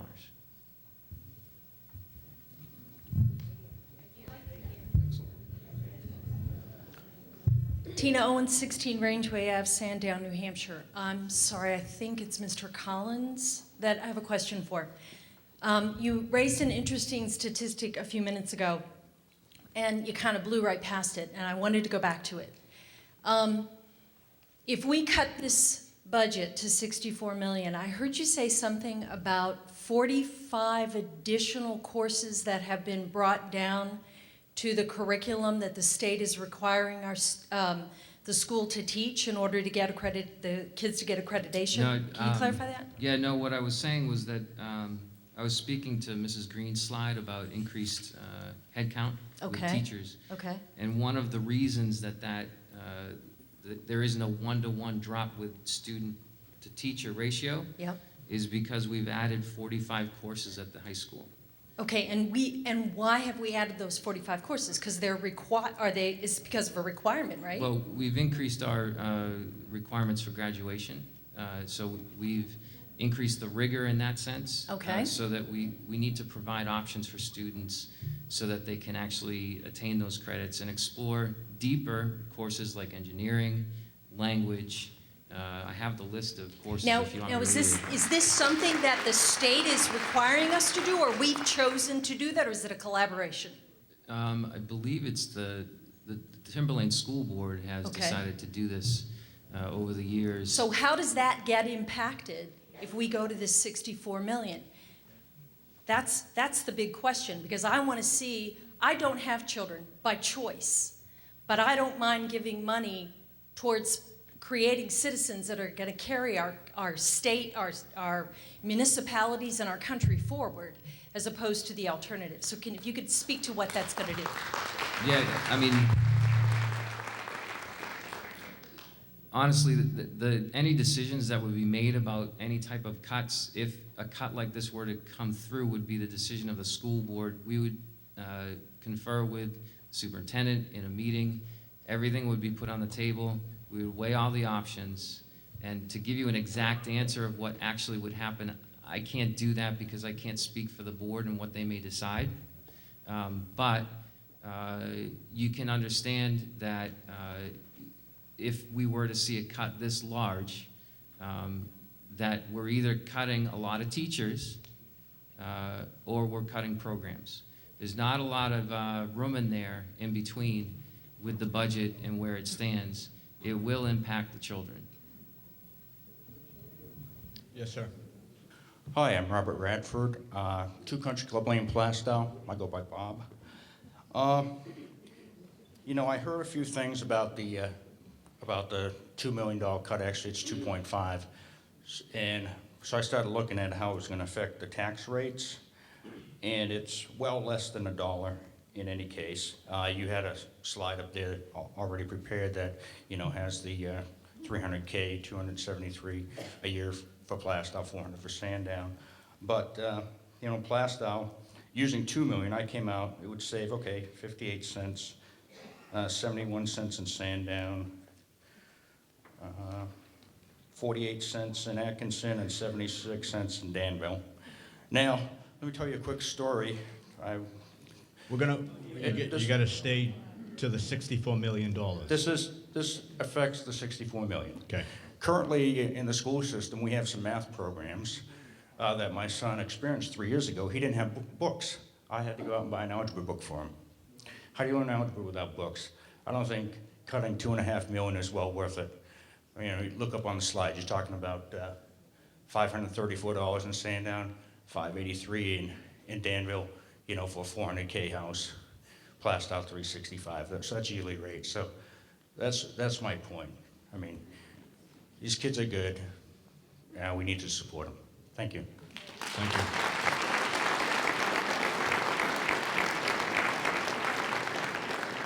you. Mrs. Green? Thank you. Okay. I'll hear from the last 3, and then that will be it. There. 2. Okay. Okay. Hold on 1 minute, ma'am. Yeah. I'm going to hear from Mrs. Green and then this gentleman here, and then I'm going to move the question to a vote. I can tell you from being on the budget committee and looking at what has been expended versus what has been budgeted, there is no lack of money in this district. If someone is without a textbook, it's because There is a management issue at play. There is not a money issue. I can tell you there were hundreds of thousands of dollars unexpended in the book budget last year. Hundreds of thousands unexpended in the book budget last year. I can tell you in the athletic budget, there was tens and tens of thousands unexpended last year. I don't have my notes with me right now, unfortunately, because I'm not on the stage. And all the things that I proposed to cut were non-classroom items. For instance, there's in-service training. That's up 190% this year from just a few years ago. 190% for in-service training. And all I wanted to take out was, get it back to what it was last year. And the same with new and replacement equipment. It went up 13% in the budget, in 2011-2012, 13% of that line was not spent. And then in 2012-2013, 8.7% of that money was not spent. All right, Mrs. Green. And then it Mrs. was Green, increased. excuse me. Okay, We're my gonna point. Wrap it up. My point is that there is a lot of unexpended money on all of these budget lines. It is not an issue of money. When something is lacking in this district, it's an issue of management. So please, keep that in mind. All right, thank you, Mrs. Green. This is going to be the last speaker, and then I'm going to move it to a vote. Go ahead. Well, I have a question for the Budget Committee. If I read this right, the 2013-2014 budget... Sir, state your name, please, and from the town you're in. Oh, Leon Artis, Atkinson, New Leon. Hampshire. You had a budget of $65 million, roughly, correct? 2013-2014 budget? That was the budget? And you didn't spend $2 million of that. So I guess did you do everything as a school that you needed to get done on that budget? Did you do all the transportation? Did you pay all the teachers? Did you pay all the retirement? On that $65 million, where you didn't spend $2, you operated the school on that amount of money, did you not?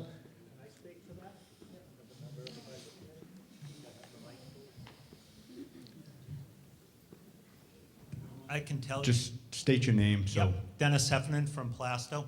Thank you, I can Dennis. tell you, sitting on this budget committee, that there were a number of safety issues that needed to be addressed within the district and within the facilities that were not addressed in the last budget. Thank you. But you didn't spend $2 million out of that $65 million budget, correct? All right, I'm going to, hold on one I guess Mr. the Honest, question hold becomes on. this. Is there anybody on the board here? Dr. Metzler, anybody can answer that? If not, I'm going to move it to a vote. Mr. Stover? Well, I have a question. I have a question for the budget. Well, let him answer your first question. Okay. The gentleman referenced the $65 million budget. That's this year's budget, so we're, say, halfway through the budget. And as I referenced earlier, I'm projecting we will not spend $950,000 of that, about 1.4%.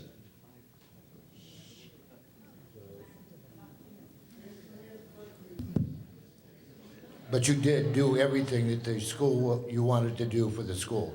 Everything Again, was... we're halfway through the year, so Okay. remains to be seen. Could we hold all the comments so we can hear this, So I please? guess the question becomes, if this budget passes at the 64 million, you still will be able to do all of those things that you did this past year.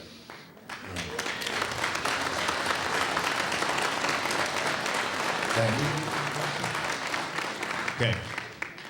If you can answer the question, I'll let you speak.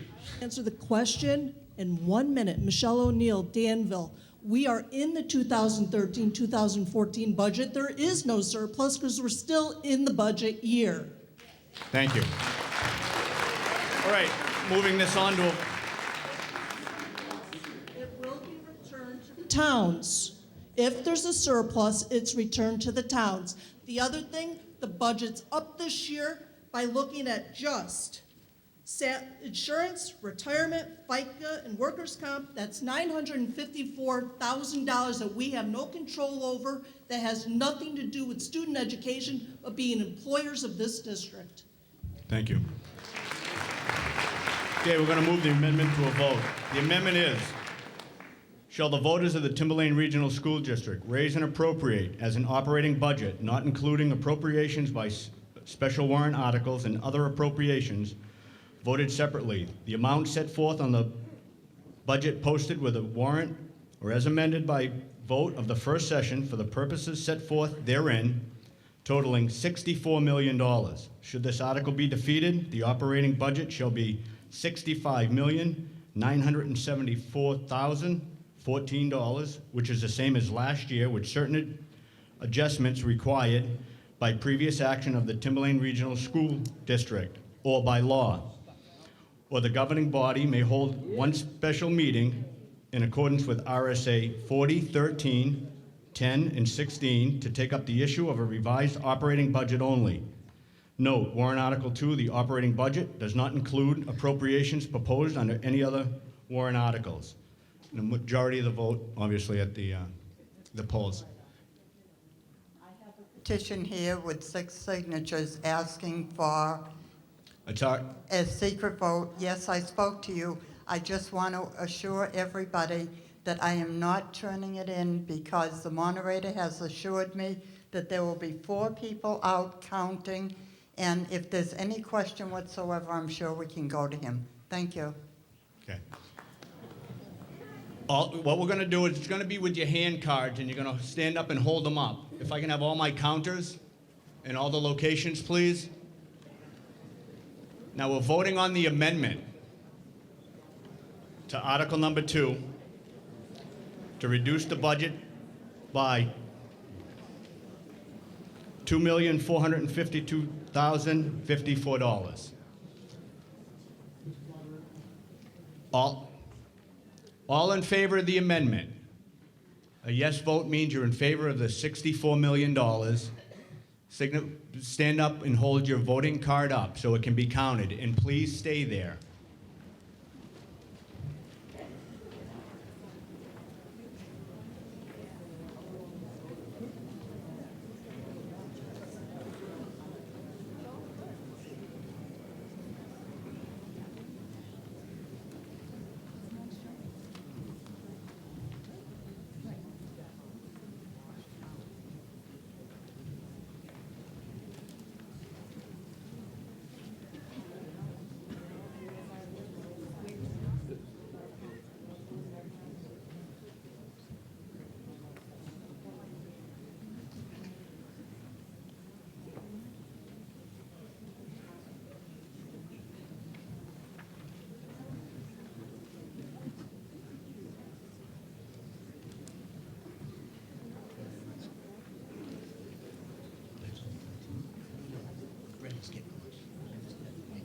Oh, gotcha.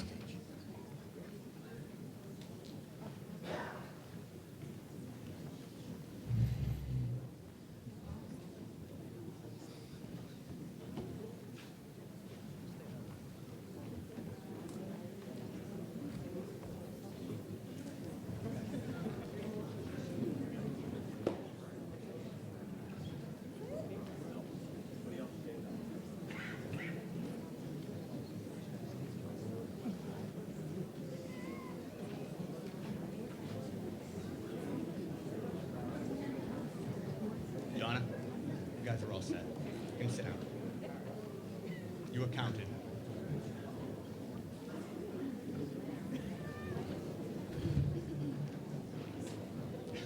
You're not holding up your card.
Okay, just this middle section right here, if you're voting yes, if you can stand up, the ones that are still standing, okay. Right, they're recounting, right, this one right here.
Okay, if you voted yes, you can have a seat. Those in favor of, who are opposed to the motion, who are opposed to the amendment for $64 million, you're standing up, signify by saying no.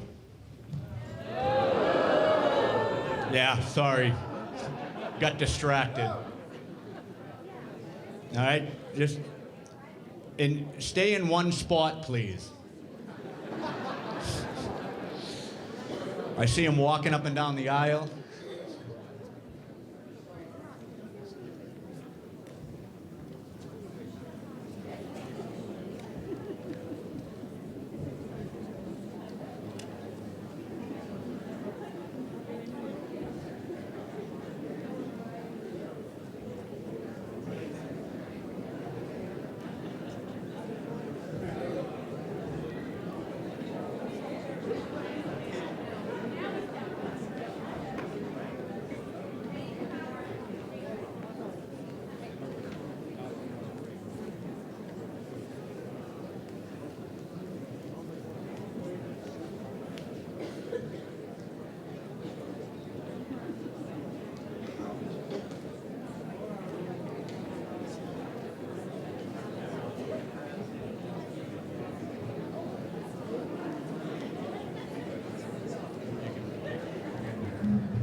You can all sit down now.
Okay, the results for the motion for the $64 million.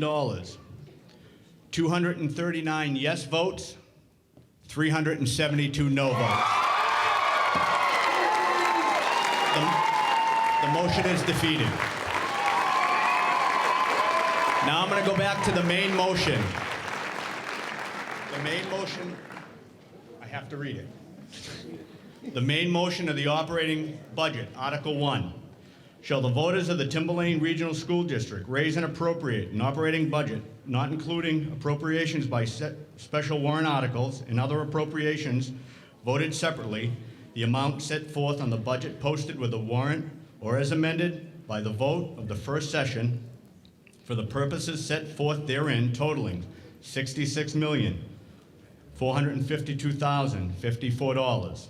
Should this article be defeated, the operating budget shall be $65,974,014, which is the same as last year, with certain adjustments required by previous action of the Timberlane Regional School District or by law, or the governing body may hold one special town meeting in accordance with RSA 4013, 10, and 16 to take up the issue of a revised operating budget only. Note, Warrant Article 2, the operating budget, does not include appropriations proposed under any other warrant article. Yes, Mr. Mascola. I would like to make a motion to move the question. Okay. Does anybody have anything new they want to add to the operating budget article for a discussion, or else I'm not going to open it up for discussion?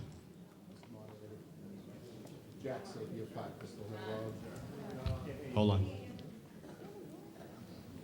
I got the authority here. Give him the mic. Man, you're the man. Mr. Moderator, You Jack have said, new to the warrant article 2. I offer an amendment to the warrant article.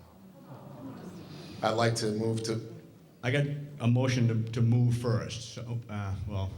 no, well, you can't. Yeah, I can't. Go ahead, Jack. Don't look so discouraged. I'm not. I make a motion to amend the article and increase the operating budget by $750,000.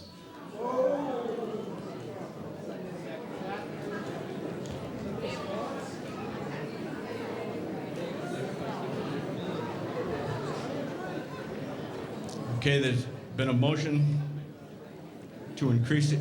Do you have the motion, please? In writing?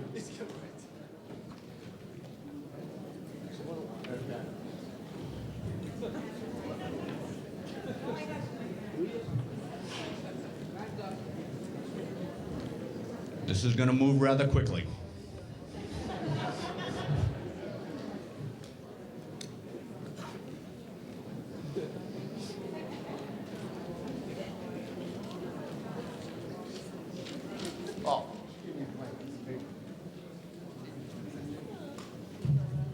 You don't even have it prepared.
Jack, in your motion, you want it to be 750,000, Yes. not 750 million?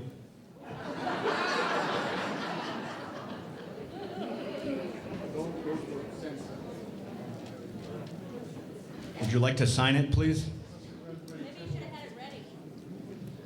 You want to use my pen?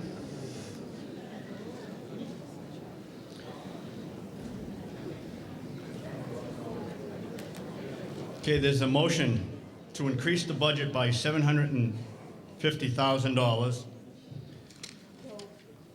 Is there a second? Name, sir? Brian Stack, Plastow, New Hampshire. Okay, the new motion is going to read, shall the voters of the Timberlane Regional School District raise and appropriate an operating budget, not including appropriations by special warrant articles or other appropriations voted separately, the amount set forth on the budget posted with the warrant, or as amended by the vote of the first session, for the purposes set forth therein, totaling $67,207,054.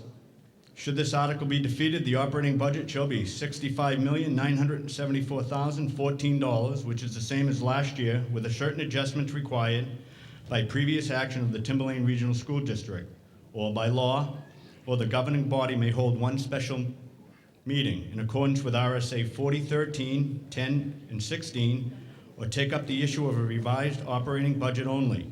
Note, warrant Article 2 does not include appropriations proposed on any other warrant articles.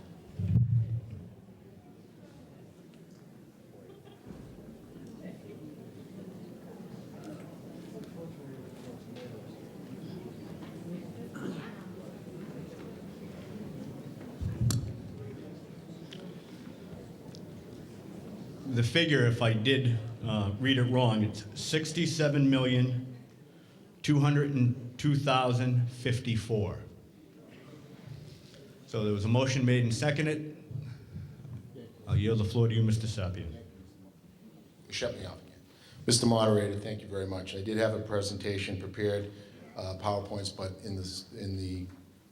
to save time, I'm just going to run through some things. This $750,000, I've been working with Field Turf for the last couple weeks, putting together some budgetary numbers. What I propose to do with that $750,000 is an all-purpose sports, and for lack of a better term, AstroTurf, down at the football field. As you know, our infrastructure has been falling apart. We have not been investing in our infrastructure for years and years and years. A couple statistics that you should know is that out of the last graduating class, there were 124 seniors that were athletes. Out of those 124, 117 went on to college. One went on to the military, and the balance went on to pursue their careers. Timberlane scored the highest in scholar athletes, well above Pickerington out of all the Division I schools. I think the next nearest school is Londonderry with about half the amount. What I propose, and this is pretty much cookie cutter, is the best AstroTurf money can buy. And of course, this would have to go out to bid, but these are budgetary numbers that hold true. The AstroTurf that I propose is used by the Atlanta Falcons, the Denver Broncos, the Detroit Lions, the Green Bay Packers. Mr. Moderator, I would appreciate the consideration. If we could hold your comments in laughter or any comments and at least respect the speaker at the mic, please. What I do know is there are multiple athletes that not only put in 2 or 3 hours a day, but then on top of that, they do their homework, they all have jobs, and they deserve the opportunities that just about every, if you look at Bedford, no one left in Bedford at this proposal. If you look in Nashua and their facilities, they're top notch. If you understand that athletes that play team sports at the high school level will be less likely to become alcoholics, drug users, commit suicide, those are statistical facts that cannot be argued. And if you guys think this is a joke, you should go out and maybe start participating and volunteering in some of their activities. The football field. Could please have courtesy for the speaker. The football field. Please. Has a terrible crown on it. It can be used for field hockey. It can be used for lacrosse. It can be used for hockey. And if we continue to ignore our infrastructure, The cost later on will be tremendous. A few safety factors. With turf versus grass, there are 44%, and this is a 5-year study done by the American Journal of Sports Medicine. There's also similar figures with the New England Journal of Medicine. 44% less concussions, 33% ACL traumas, 26.6 fewer less severe injuries, and 33% less ligament injuries. As I look at all the surveys and as I've done my homework, basically they all track each other and they're all very similar from each other. Let me tell you this, let me ask you this. If someone said that they would come in and cut your lawn for the next 10 years, you would never have to fertilize it, you'd never have to cut it, you never have to clean up the clippings, you wouldn't have to grub it for $86. The impact, the average impact per household, one time, is $86. And if you look at the maintenance that it takes to maintain that field, it's roughly $52 an hour. So it's $52,000 a year versus $5,000. The turf pays itself back in less than 5 years. Last year we bought a piece of equipment. We spent $20,000 on it. And what it will save in man hours this year, that machine thereafter, that will save us $20,000 for every single consecutive year. I do this as a cost savings measure to the taxpayers, not as an additional tax burden. So you're looking at basically the general maintenance of that field when it comes to striping and cutting grass. Because I spent all that time out there, what you need to realize, and once you educate yourself, is that we have 3 gentlemen, and all they do in the fall and all they do in the spring is line fields and cut grass. That's all they do. With this system, that gets alleviated. So once again, in less than 5 years, it pays for itself. This is an investment in the infrastructure that will save you tax dollars. So once again, I ask you, if I was to come to anybody, this is a presentation. If I ask anyone, I will cut your lawn for the next 10 years for one check for $86, I don't think anyone in this room would say no. So with that said, that's what I have for you. And I have all the cost comparisons, grass versus turf, but trust me when I tell you, if it's $750, oh, and by the way, just about every single high school is looking at this as an alternative option, as a cost savings measure. Yes, Mrs. Green. Thank you. No, you threw the moderator. That was a question. Mr. Mascola. Oh, sorry. With all due respect, this is a great... Hello? Okay. With all due respect, this is a great idea, but I think it's coming at the wrong time. This should have come at the beginning of our budget season, when our budget committee could have thoroughly looked at this and everybody else could have had a better chance to study it. I'm not doubting the information you have, but to put it in front of 700 people at 10 o'clock at night for the first time we see it, I just think it's the wrong time. With all due respect, it's the wrong time. Mrs. Green? Can I answer that question? Okay. Did you have a... Thank you. I have a couple of points. The school athletic budget was $73,000 underspent in the 2010-2011 budget year. In the following budget year, the 2011-2012 year, it was $34,000 underspent. Then in the 2012-2013 year, it was $41,000 underspent. And this year, it has a $68,000 increase. Last year, Mr. Sapia, you came before this body and got an increase of $150,000 in the budget for a lawn machine. And are you telling me that it just cost $20,000? Well, Mrs. Green, I'll answer your question first. First of all, the $150,000. No, hold on 1 minute. Okay, Mr. Moderator. Yes. Okay. All questions come through here. Okay, that's So fine. Let me answer that, Mr. Moderator. Part of that $150,000 was for a $23,000 John Deere, whatever you want to call it, okay? Which, once again, saved the taxpayers money. The balance of that was to go into field restoration projects, which are currently underway and which we discovered earlier is still part of the ongoing operating budget. To Mr. Mascola's point, this is precisely the place where the legislative body, whether you want your taxes to go up or down or amend the budget, this is where it takes place. The school board passes on their wishes to the budgetary committee. The budgetary committee then presents a budget to the legislative body. This is part of the first vote. This gives the legislative body, us, the opportunity to place our wishes on or off of the budget. If the last vote had just failed, so be it. That was the vote of the legislative body. This is how the process works. So to Mr. Muscola's point, no, this is precisely the time that the voters, that the residents, to get input in the process. Thank you. Jason?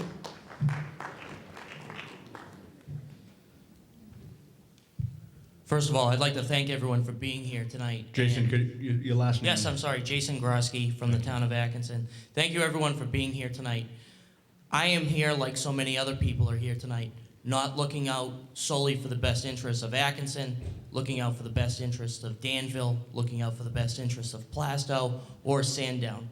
I'm here because the Timberlane School District, made up of all 4 towns, is extremely important to me, my children, my friends, neighbors, fellow taxpayers.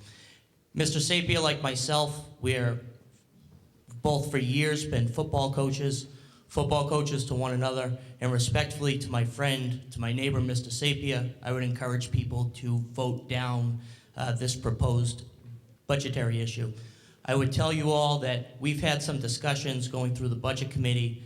During our deliberations, there have been great discussions about the shape of the Timberlane football field and the facilities that surround it. Our staff at Timberlane does as best as they can with what they have to work with, but very frankly, no one would argue that those fields are in tip-top shape, nor are the facilities that surround it. There were some budgetary items that were put before us this year to consider trying to make different improvements to that area. It was my suggestion, with the support of some others, to Dr. Metzler, that I encouraged then, I would encourage now, that the school district going forward, not today, but the school district begin to examine those facilities, their sports facilities, and put together a long-term plan in terms of how to fix those areas, make improvements, and make recommendations to the voters through warrant articles, a budgetary plan to try to make that happen over time. I would suggest to you all that trying to add $750,000 to a bottom line budget, considering the amount of pain that we've talked about tonight that are being felt by some of our neighbors, is improper, and would suggest that going forward with the input of Mr. Sapir and so many others, that we do some long-term planning and that we put this to all of you for a vote with a full plan in a separate freestanding warrant article, as opposed to trying to slide it into our bottom line budget. Thank you, Jason. Mr. Garrity? How are we doing there? Thank you, Mr. Moderator. Thank you to my good neighbor who offered the amendment. But are you kidding me? Okay, so first of all, my name's Jim Garrity from Atkinson. I'm sorry. We tell our kids, we teach our teenagers not to give in to peer pressure. Just because Bedford has a sexy field, we don't need to do the same thing Bedford does. Think about it. AstroTurf does not raise math scores. AstroTurf isn't going to get our kids into engineering school. We are taxpayers, not Santa Claus. Vote no, vote no, vote no. I call the question. I'm going to allow the remaining 4 speakers to speak. I'm going to allow the last 4 speakers to speak that are standing there. I'd like They've been to- up there. Sure. Miss- Brian Stack from Plastow. I have a clarifying question, because I know we have a number of parents in the room that this is their first deliberative session that they're attending tonight. Am I correct in understanding that if a motion like this is made to add money to the budget for a specific item, that it really falls under Dr. Metzler's jurisdiction to determine how that money is spent, and that tonight what we're looking to agree upon is a bottom dollar figure to move forward? Is that correct? Okay. That is correct. Excellent. That same thing that happened last year. If you increase the budget, you can't earmark it to a certain. Excellent. Then I hope that when the time is right and we're done this discussion, we can entertain the discussion of moving on the number that Dr. Metzler would like to go. Thank you. Thank you. Mr. Goldman? Thank you. John Goldman, Sandown. That's got to be one of the most inflammatory things I've ever seen done at any sort of meeting, public meeting like that. And I thought you were actually going to say the $750,000 was for the aquatic complex. We just talked Mr. Goldman, about this. if you can stick to the We just talked about amendment of the this, Mr. Moderator. $750,000. We just talked about this for 2 hours, about the taxes and the problems and the issues that all of us, or many of us, or some of us, especially our Sandown neighbors, are having. For a motion like that, I'm under the assumption that we might potentially start looking at eliminating sports, drama, and music and get back to teaching, because that's what we're supposed to be doing. And that's what my son needs. He needs to be taught. If I want him to play sports or play an instrument, it would be great if he could do it at school. I would be more than happy to pay the extra money or pay him to go to a private music lesson if that's what it took. But I think the school is charged with teaching, and that's what we need to do. Thank you.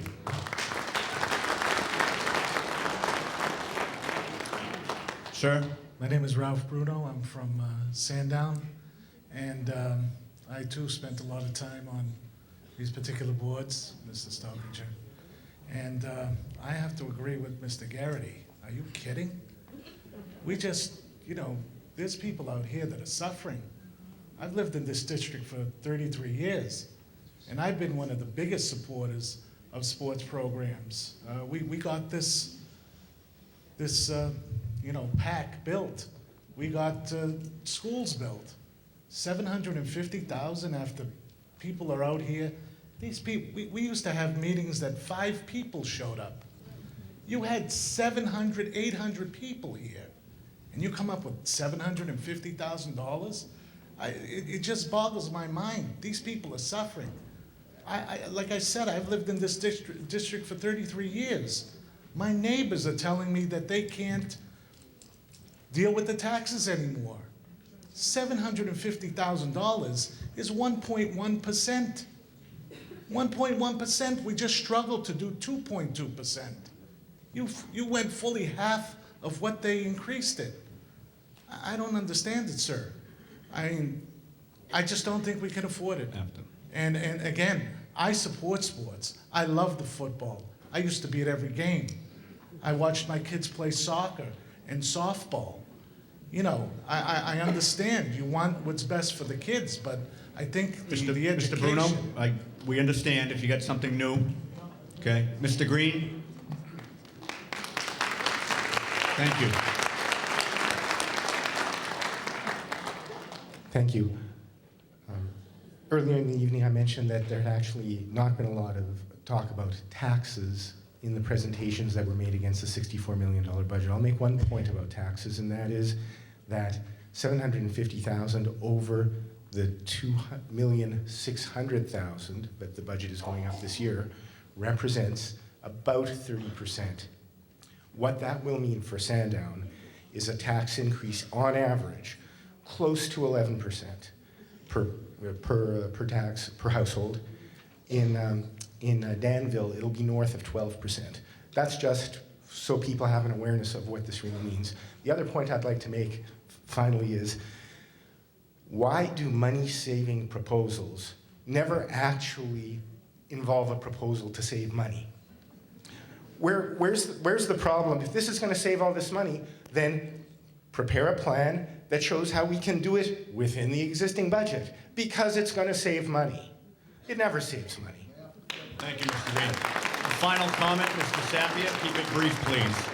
First of all, I think it raises a one-time stipend to the town of Atkinson, and I know someone up there's got the tax calculator, by $56. One time. And then you never have to borrow. I learned something as a selectman. When we were looking at the transfer station, a very experienced selectman told me, you do not want to be in the garbage business. We want to be in the education business here. We don't want to be in the care of grounds business. They have 3 general maintenance people to manage. Mr. Sapia, if we can keep to the $750 amendment, please. Okay, fine. So anyways, your taxes do not go up considerably. Maybe it's somewhere between $56 to $100 one time. And then thereafter, we save $52,000 year after year after year. Mr. Moderator, I would appreciate a consideration. Thank you. Mr. Garrity, I'm sorry. I've seen you play a lot of politics over the years, and I've always had a lot of respect for you. But what you did up here Mr. was Sapia, inappropriate, and I never treated you excuse me. like that. That's it. So, That's it. you just asked for courtesy, and yet you're gonna say that. Okay, I'm gonna move it now. I'm gonna move the amendment. Thank you.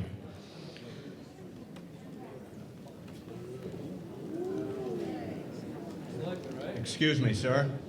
Please.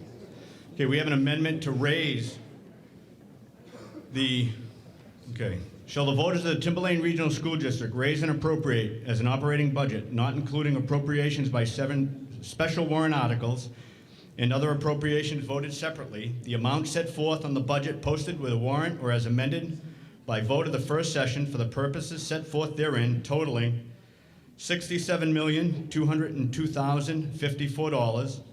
Should this article be defeated, the operating budget shall be $65,974,014, which is the same as last year, with certain adjustments required by previous action of the Timberlane Regional School District or by law, or the governing body may hold one special meeting in accordance with RSA 40, 13, 10, and 16 to take up the issue of a revised operating budget only.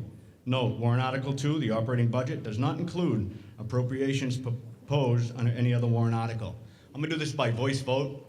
All those in favor of raising $750,000 to the warrant article to the $67 million signify by saying aye. All those opposed to the amendment signify by saying no. No. The amendment fails. Okay. I have a motion to move the question. If anybody doesn't have anything new to the article number 2, the warrant article, it's got to be something new. Yes? Yes, sir. Please raise and state your name. Yes, Sean.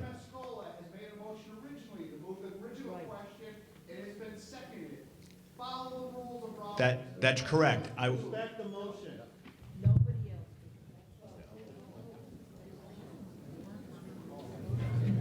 Okay. When I first discussed with council, I did entertain a couple of them, but now I'm not going to. I'm going to move the Article 2.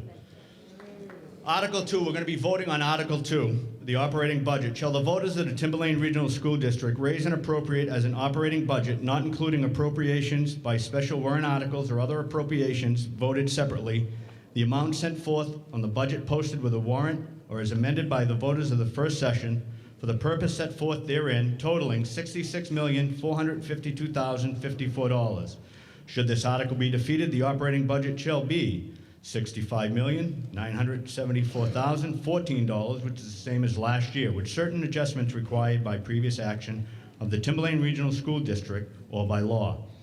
Or the governing body may hold one special meeting in accordance with RSA 40, 13, 10, and 16 to take up the issue of a revised operating budget only.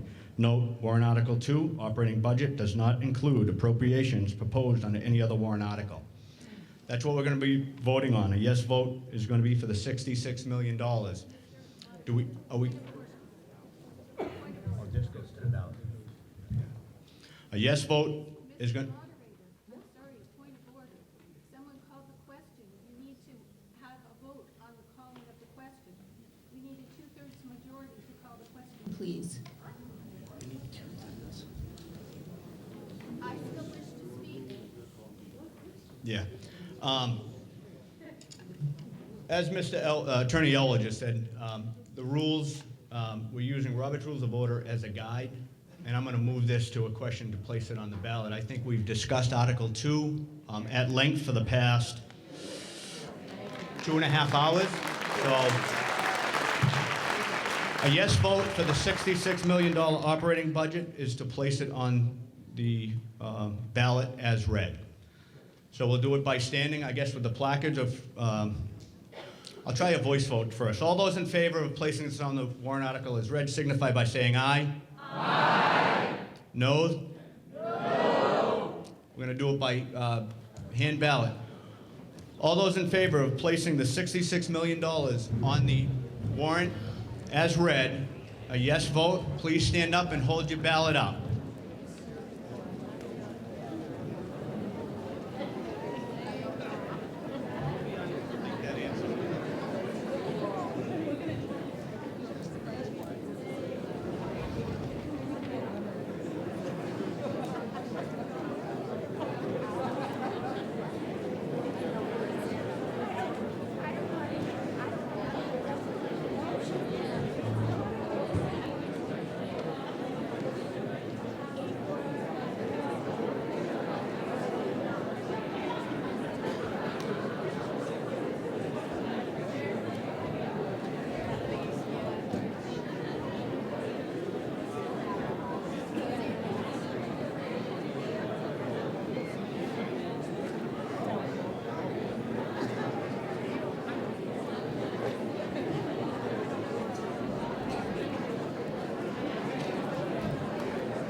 Okay, the yeses can sit down.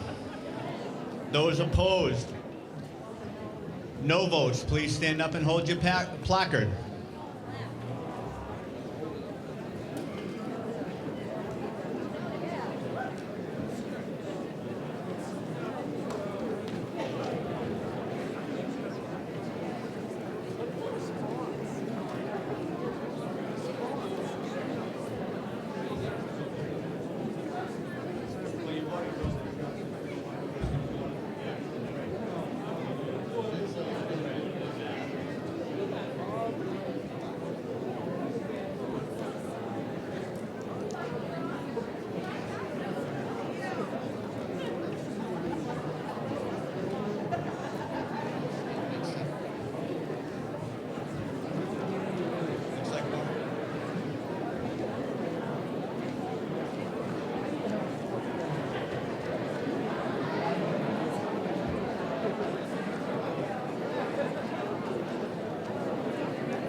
Thank you. You can sit down now. The yes votes 329, no votes 128. Article 2 will be placed on the ballot as read. Yes, Mr. Mascola. Motion been made to limit reconsideration on Article number 2. Is there a second? Second. Louise Pajak, Sandown. Motion been made a second. Any discussion on the motion? There being none, all in favor of the motion signify by saying aye. Aye.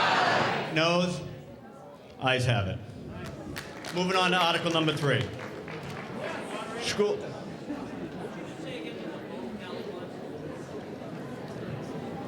$329 yes, 128 no. Thank you. You're welcome. Article number 3, School Administrative Unit Budget.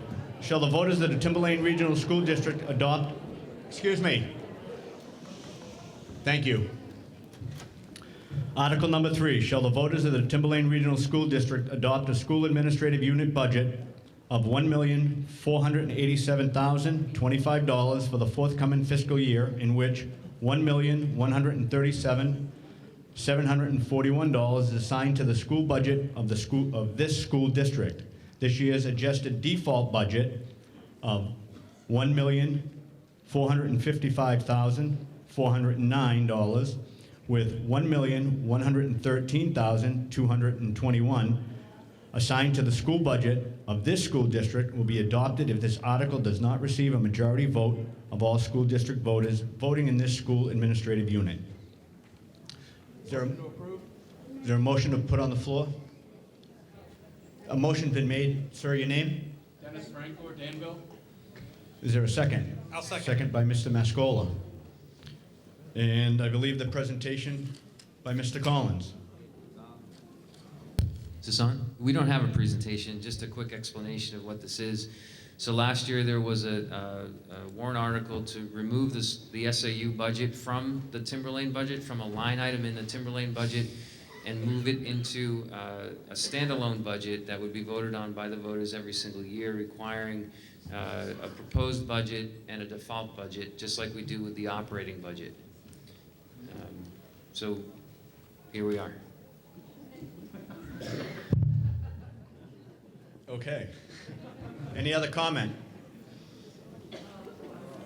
Mrs. Green. Thank you. As you probably know, I was one of the people to promulgate the separation of the SAU budget from the Timberlane School District budget.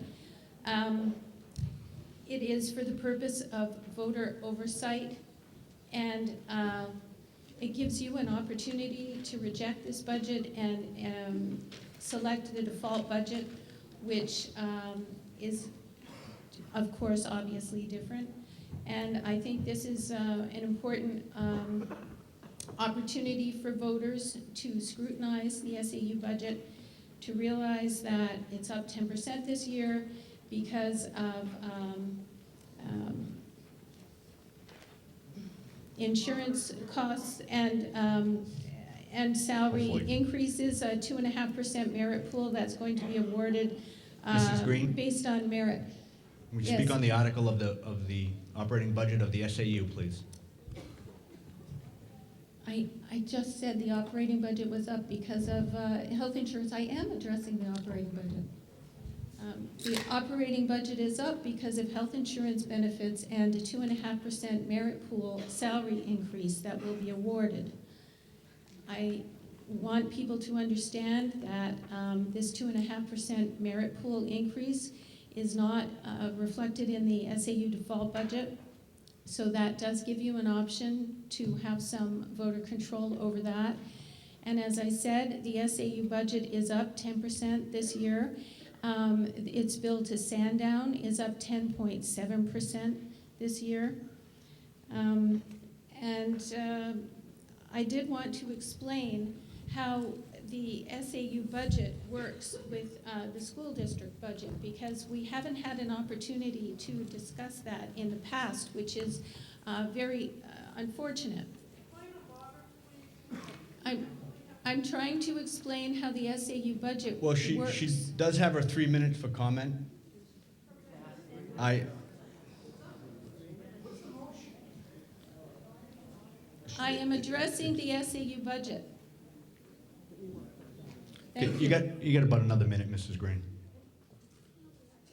This is the school district budget. This is the SAU budget. And you can see it comes to 67.5 million. And this is last year's budget. So what the school district is saying is that the school district budget is actually only up this difference. The budget is actually up that difference, it's 4%.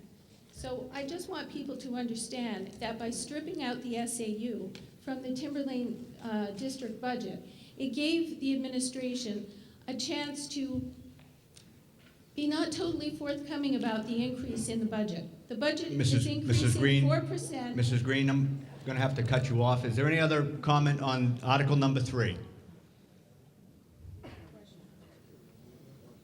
Carson Square, Danville. Yes, sir. Mr. Moderator, I'd like to address a question to Rob Collins. Now you'll address it to me, and if it's Would you appropriate please- enough, then we'll let him answer it. Understood. Clarification as to why we should be including it lumped together with the school budget. There's a lot of confusion out there on our part. To us, most of us looking at this created clarity.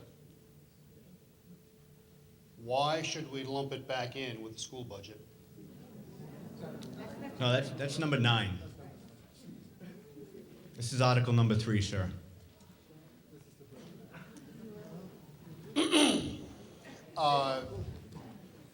I am misunderstanding something.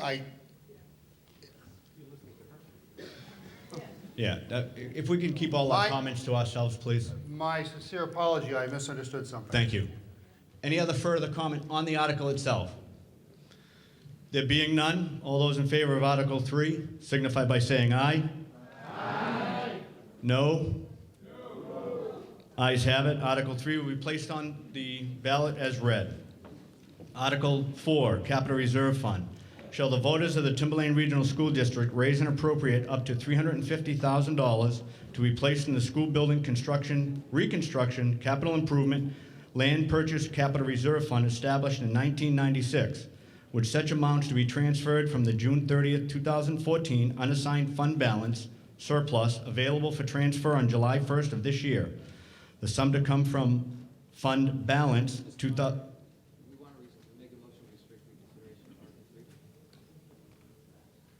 Okay. There's a motion to be made to restrict, yeah. Limit restrict reconsideration on Article number 3. Is there a second? There's a second by Mr. Mascola. Any discussion on the motion? All those in favor of the motion signify by saying aye. Aye. Noes? Ayes have it. So, Article number 4. Shall the voters of the Timberlane Regional School District raise and appropriate up to $350,000 to be placed in the school building construction, reconstruction, capital improvement, and land purchase capital reserve fund established in 1996, with such amount to be transferred from the June 30th, 2014 unassigned fund balance surplus available for transfer on July 1st of this year. This sum to come from the fund balance 2013-2014 budget surplus, and no amount to be raised by taxation. Is there a motion to place this on the floor for discussion? Motion by Mrs. Sherman. Is there a second? I'll second it. Second by Mr. Mascola. Any discussion on? Yes, Mrs. Green. Thank you. I personally feel that this amount is too large, but I don't have the energy right now to make a motion to lower it. But probably to the relief of everyone in this room. However, I do want to point out that when it says no amount to be raised by taxation, I want people to understand how that works. Because the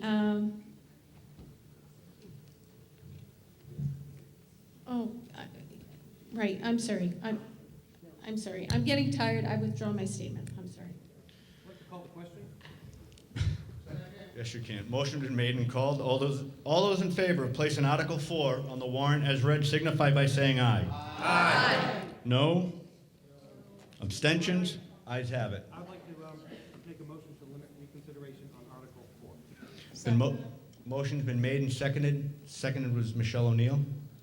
To limit reconsideration on Article number 4. Any discussion on that? There being none. All those in favor signify by saying aye. Aye. Noes? Abstentions? Ayes have it. Article number 5, Sandown Central School Kitchen Renovation.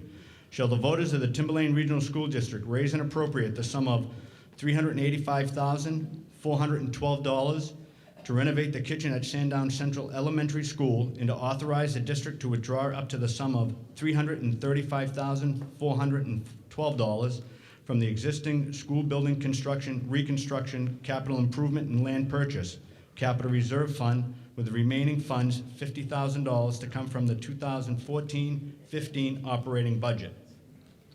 Is there a motion to place this on the floor? Motion by Mr. Ward, second by Mr. Mascola. Mr. Collins, if you'd like to speak towards it? About 5 or 6 years ago, there was a report done about all the kitchens within Timberlane. And many of them were seriously deficient. And over the years, we have replaced and renovated the kitchens at Danville Elementary, Pollard, Atkinson Academy. And this would be our last kitchen to renovate, to bring all of them up to where they need to be for safety reasons, and to provide the food that we need to provide for the kids at the school. So you'll see there's two numbers here. One is $385,412. The other is $335,412.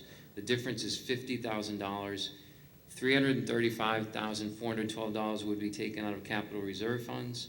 The other $50,000 would be paid out of for equipment that will be paid out of the budget line for equipment in the proposed budget. Or is that the current budget, Mr. Stoginger? It's in the 15 budget. It's in the 15 budget, so it would be in the proposed budget. So this would wrap up all of our kitchens. It's the last one. Thank you. Thank you. Yes, Mrs. Green. I think this is a lot of money for a kitchen. I think it's a lot of money for a school that may be closed if we pursue the capital improvement plan that's been initiated. I understand the school board is exploring the possibility of closing Sandown Central, and that will be dependent on the determination of the capital improvement plan. So I feel that this is a premature warrant article. I think once we're assured that the school is going to stay functioning, that we should then reconsider it. But I think it's premature, and it's also very expensive. Thank you. Mr. Belo. Thank you. I just wanted to comment on something that Mrs. Green just said. I've only been on the school board for 3 years now, and I've attended almost every meeting. I've missed a couple, but I can categorically state that I have heard absolutely zero discussion in any school board meeting in 3 years about closing Sandown Central. Thank you. Mr. Mascola. Just real quick. So some of these safety measures on this upgrade are not just cosmetic. They can include safety, potentially putting in sprinklers over the fryer-laters, and many other type of issues. So it's not just something we can put on the back burner. It's for the safety of our staff and your children. Thank you. Mrs. Sherman. I wanted to also say that to Mrs. Green's comment about capital improvement plan, we had the school board has initiated a look at that. We're rethinking some of those things. And again, I think her information is incorrect. We have not made any discussion at all about closing Sandown Central. Thank you. Mr. Collins? No? Okay. Any further discussion on that? I'd like to move the question. Okay. Motion been made to move the question? A point of privilege, Mr. Moderator. Someone just said that my information was inaccurate. I would like to respond to that, please.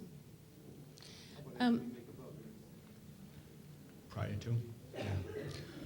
I'll let Mrs. Green clarify her. Thank you. I'm sure many of the people in this room read letters circulated to the PTA, purportedly written by Mr. Collins, the chairman of the school board, saying that should there be a radical cut to the budget, that one of the first things that would happen is the closing of Sandown Central. So, and I happen to have asked Dr. Metzler in a public meeting if the possibility of closing Sandown Central was something being explored in the new capital improvement plan initiative, and he said all options are on the table. My information is not inaccurate. Okay. Mr. Collins, would you like to? So the information in my letter was if a massive cut like the one that was proposed tonight were actually passed. That didn't happen. And the information that you don't have is that we did have a retreat in December where we discussed moving forward with the capital improvement plan. And this was part of that retreat. This came out of that retreat. Thank you, Mr. Collins. Okay, there was a motion to move the question. All those in favor of Article 5 being placed on the ballot as read signify by saying aye. Aye. Noes? No. Ayes have it. Yes. I'd like to make a motion to limit reconsideration on Article 5. I'd like to second that, please. Michelle O'Neill. Motion been made and seconded. Any discussion on the motion? There being none, all those in favor of limit reconsideration on Article number 5 signify by saying aye. Aye. Noes? Ayes have it. Article number 6, one-year collective bargaining agreement, Timberlane Support Staff Union. Shall the voters of the Timberlane Regional School District approve the cost items included in the collective bargaining agreement reached between the Timberlane Support Staff Union and the Timberlane Regional School Board, which calls for the following increases in salaries at the current staffing levels over the amount paid in the prior fiscal year. Salaries, $49,969.92. FICA, $3,822.70. New Hampshire retirement, $5,104.16. Insurance, $189,550.62. And to further raise and appropriate the sum of $248,500 $447.40 for the 2014-15 fiscal year. Said sum representing the additional costs attributable to the increase in salaries and benefits required by the new agreement over those that would be paid at the current staffing level. Is there a motion to put this on the floor for debate? Motion by Mr. Ward. Is there a second? Second by Mr. Blair. Is there, Mr. Collins, presentation?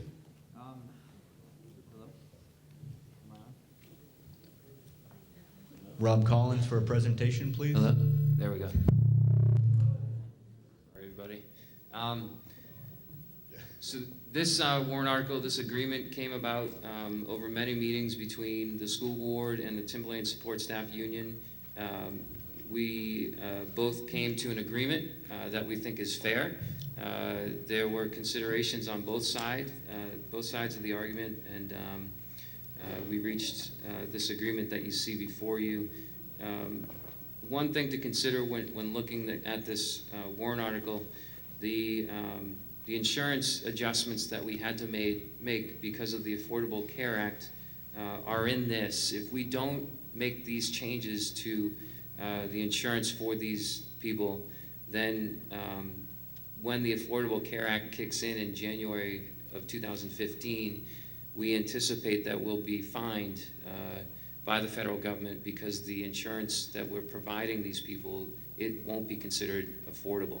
So the question is, do we want to pay fines to the federal government, or do we want to invest in our employees? The school board clearly made the choice to invest in our employees, and that's where we are. Thank you. Thank you.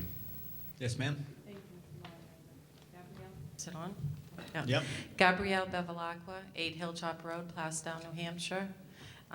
I just would like to speak in support of this. Excuse me if I repeat anything that maybe Mr. Collins has said.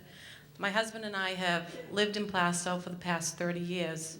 We have raised 3 sons, 2 of whom have graduated from the district, and 1 who is currently a junior.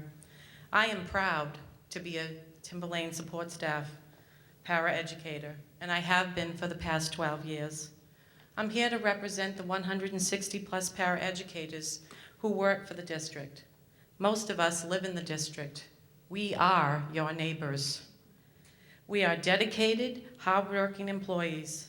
Most of us have state certification, and many of us have specialized training to meet the needs of the children in our schools. We work with the children of the district, giving them academic and emotional support on a daily basis. We start with the youngest of children in preschool and support them through their entire education in the district. We're here to ask you for your support. Paraeducators are some of the lowest paid employees in the district and are sometimes often overlooked. We are not asking for anything exorbitant. The average raise is about 30 cents an hour due to movement on a salary schedule. We are not asking for a cost of living increase. The majority of the costs, as Mr. Collins said, are due to uncontrollable health care costs due to the new Affordable Health Care Act. We understand that times are tough for everyone, and we feel this contract is a fair one. We respectfully ask for the support of the district we are very proud to be a part of. Thank you. Thank you. Any further discussion on Article number 6? There be no further discussion. All those in favor of Article number 6 signify by saying aye. Aye. Noes? Ayes have it. Article 6 will be placed on the ballot as read. Mr. Moderator? Yes, Mr. Mascola. Yes. You probably guessed, I'd like Is to there- make a motion to limit reconsideration on Article 6. Is there a second? Second by Mr. Stack. Any discussion on the motion? There being none, all those in favor of the motion to limit reconsideration for Article number 6 signify by saying aye. Aye. Noes? Ayes have it. Article number 7. Shall the voters of the Timberlane Regional School District, if Article 6 is defeated, authorize the Timberlane Regional School Board to call one special meeting at its option to address Article 6 cost items only. Without this article, the district would have to petition the Superior Court for a special school district meeting. This saves the district the expense of attorney fees and court costs. Is there a motion to place this on the floor? Motion by Mr. Ward. Is there a second? By Got it. Mr. Collins? Hello? Okay. So what voting for Article 7 would do is that if Article 6 fails in the ballot box at the polls, the school board would, our intention would be to go back to renegotiate an agreement with the support staff union that might work better for the voters, so that we could bring it back to the voters of the district so that we can move forward with this agreement. If we don't vote for Article 7, then we would have to petition Superior Court for a special school district meeting, as it says here, and voting for Article 7 allows us to just have the meeting without petitioning the court, without paying the fees associated with that with attorneys.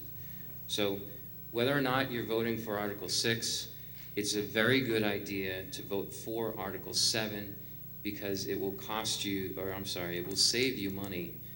It will save the district money in doing so. Thank you. Is there any further discussion? Yes, Mrs. Green. Thank you, Mr. Collins. I appreciated that explanation, but it seems to me that if the voters reject Article 7, the school district would give a very hard look about undertaking the cost and the difficulty and the time to petition the court, and would Mrs. be Green, more do likely. you mean Is article this not- number? No, do you mean article number 6? You said article number 7. Yeah, 7. If they defeated that, okay. Yes. I'm speaking to Article 7. So my point is that I think that the district would be unlikely to undertake the expense and the time to petition Superior Court, and that unless the union petitioned the court at their own expense, that this collective agreement would probably lay fallow until it went before the voters at the next warrant in the following year. Am I right? Or could you, perhaps Dr. Metzler would give some feedback on that? Dr. Metzler? Well, thank you. First, on Article 6, and not speaking on the articles, our support staff, I stand behind that agreement. They're a spectacular group of people that help our teachers. But that being said, if that article were to fail, I'll be back at the table with them on March 12th. So I guess that's the answer to your question, that I would be petitioning, and we would be back negotiating with them in good faith on March 12th, the day after the election. Thank you. Any further discussion on article number 7? Anything new? There being none, all those in favor of Article 7 being placed on the ballot as read signify by saying aye. Aye. Noes? Abstentions? Ayes have it. Yes, Mr. Mascola? I'd like to make a motion to limit reconsideration on Article 7. Motion's been made. Is there a second? Second by Mr. Blair. Any discussion on the motion? There being none, all those in favor of the motion to limit reconsideration for Article number 7 signify by saying aye. Aye. Noes? Abstentions? Ayes have it. Article number 8, general acceptance of report. Shall the voters of the Timberlane Regional School District accept reports of agents, auditors, and committees as written in the 2013 annual report? Placed on the floor for discussion by Mr. Garrity. Second. Second by Sue. There be no discussion. Any discussion on Article number 8? There being none, all those in favor place Article number 8 on the ballot as read signify by saying aye. Aye. Noes? Abstentions? Ayes have it. Article number 9, rescind SAU budget on warrant petition by Julie Knight and others. Shall the voters of the Timberlane Regional School District within School Administrative Unit number 55 rescind the adoption of RSA 194C9-b relative to the Alternative School Administration Unit budget adoption procedure, and adopt the provision under RSA 194C9 as the method for governing the adoption of the School Administrative Unit budget. Is there a motion to place this on the floor? Motion by Mr. Mascola. Is there a second? Second by Mr. Blair. Motion to call the question.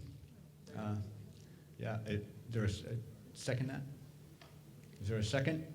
Motion been made and second to call the question. Any? The question you had earlier is relevant to this question.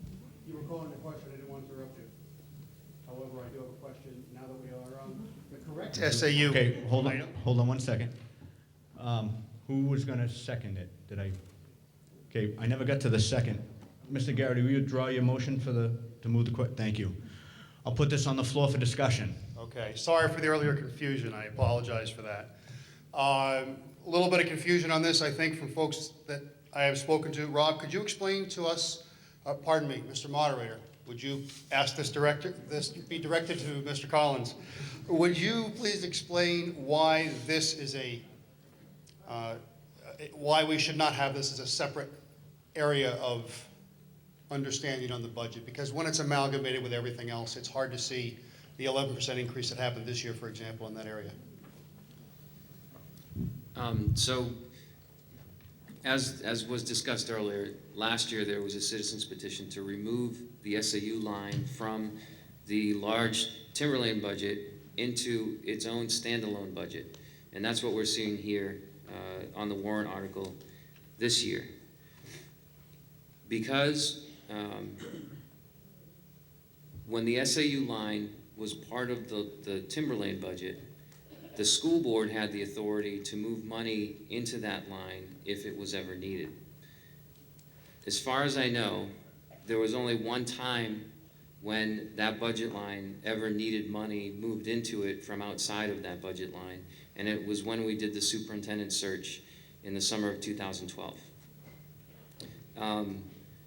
Because we are now, or because we have voted and approved to move it outside of the Timberlane budget as a standalone budget, the school board, or Mr. Stokinger, we can no longer move money inside or outside of the SAU budget between the SAU budget and the Timberlane budget. It's not possible to do that. So because of that reason, the SAU board decided to fund that budget with potential scenarios that might cost us more in the next year. And again, this goes back to the Affordable Care Act. What many people don't know is that the SAU houses 13 employees. If there are a couple of those employees that take on insurance that don't have insurance currently, or if all of the employees take on insurance and not all of them do have it currently, that's an expense that we may have to, a benefit that we would have to pay for those employees. If this budget was part of the Timberlane budget, we could cut it very tight, and I believe typically it's been cut to under 1% normally. But because we have that possibility of having to pay for increased numbers taking on the health benefit, we needed to expand that percent and cover ourselves in case that scenario arose. And it's very likely to arise in the next year with the Affordable Care Act coming. It's a very real scenario that people could change their health insurance, and we need to be prepared to handle it. And that's essentially why that budget line is up about a little over 10% this year, because of that possibility, so that we can be responsible to our employees and we can pay their benefits if they ask for them. Thank you for your explanation. I would only ask that we try to find some method of keeping those items that have jumped to that degree very clear to the voters. Thank you. Thank you. Any further discussion on Article number 9? There being none, all those in favor of Article number 9 appearing on the ballot as read signify by saying aye. Aye. Noes? No. Abstentions? Ayes have it. Article 9 will be placed on the ballot. Mr. Moderator, I'd like to make a motion to limit reconsideration on Article number 9 and 8. Motion. I believe we'll do one at a time. Motion's been made to second by. Motion been made to limit reconsideration on Article number 9. Any discussion? There being none, all those in favor? Noes?